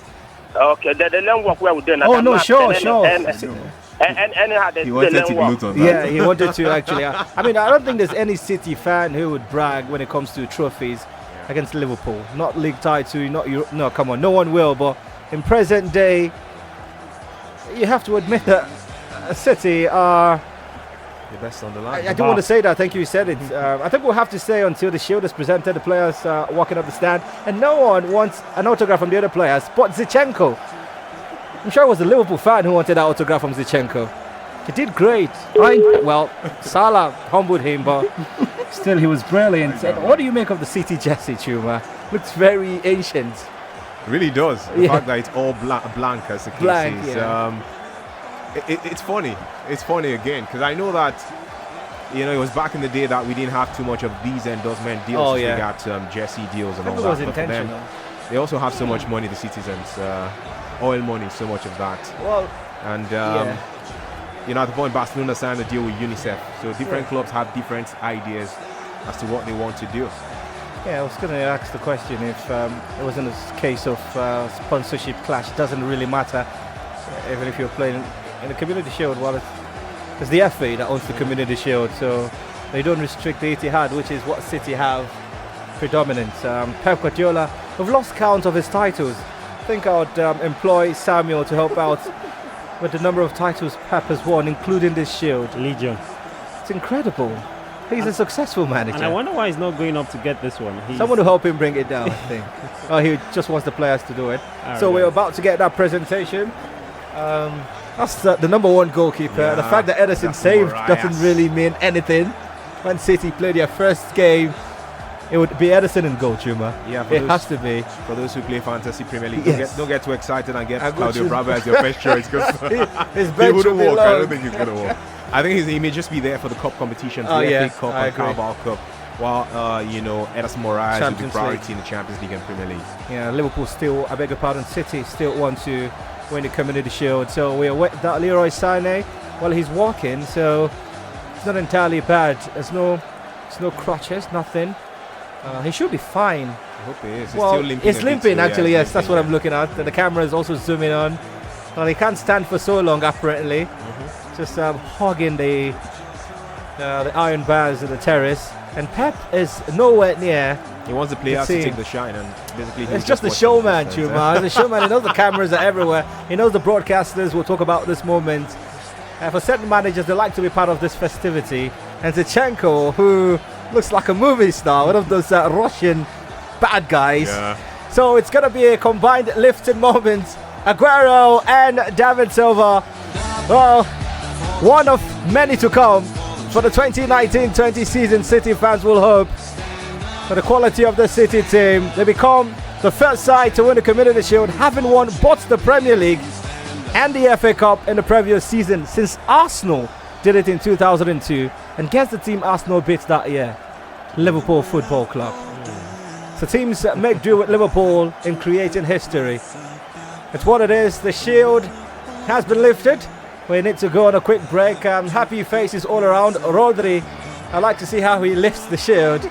Hopefully he doesn't let it fall. Emmanuel, sorry, very quickly. Go just ahead, to give an answer to the question you asked. About Pep. This is, yes, according to Sports Bible. Okay. I don't know how reliable that is, but feel free to confirm and correct me. Yeah. And this was 6 days ago, Okay. just before this Before one. this shield. Pep Guardiola has won 27 trophies as a manager, so make this 28. 28. Wow.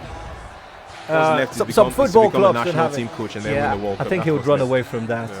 Just like Jose. Some of these managers want to stay. Silas Ferguson also. You can't be great as a club coach. It's the same situation that happened to the former Chelsea manager, Scolari. Great as national team, went to Chelsea, became worse than the new Heartland coach. Fidelis Ilechukwu, by the way. The walking one has gone to Heartland. We're going to break. When we return, we'll be wrapping things up. For the champions, stand up. Relax. We'll keep the world covered for you.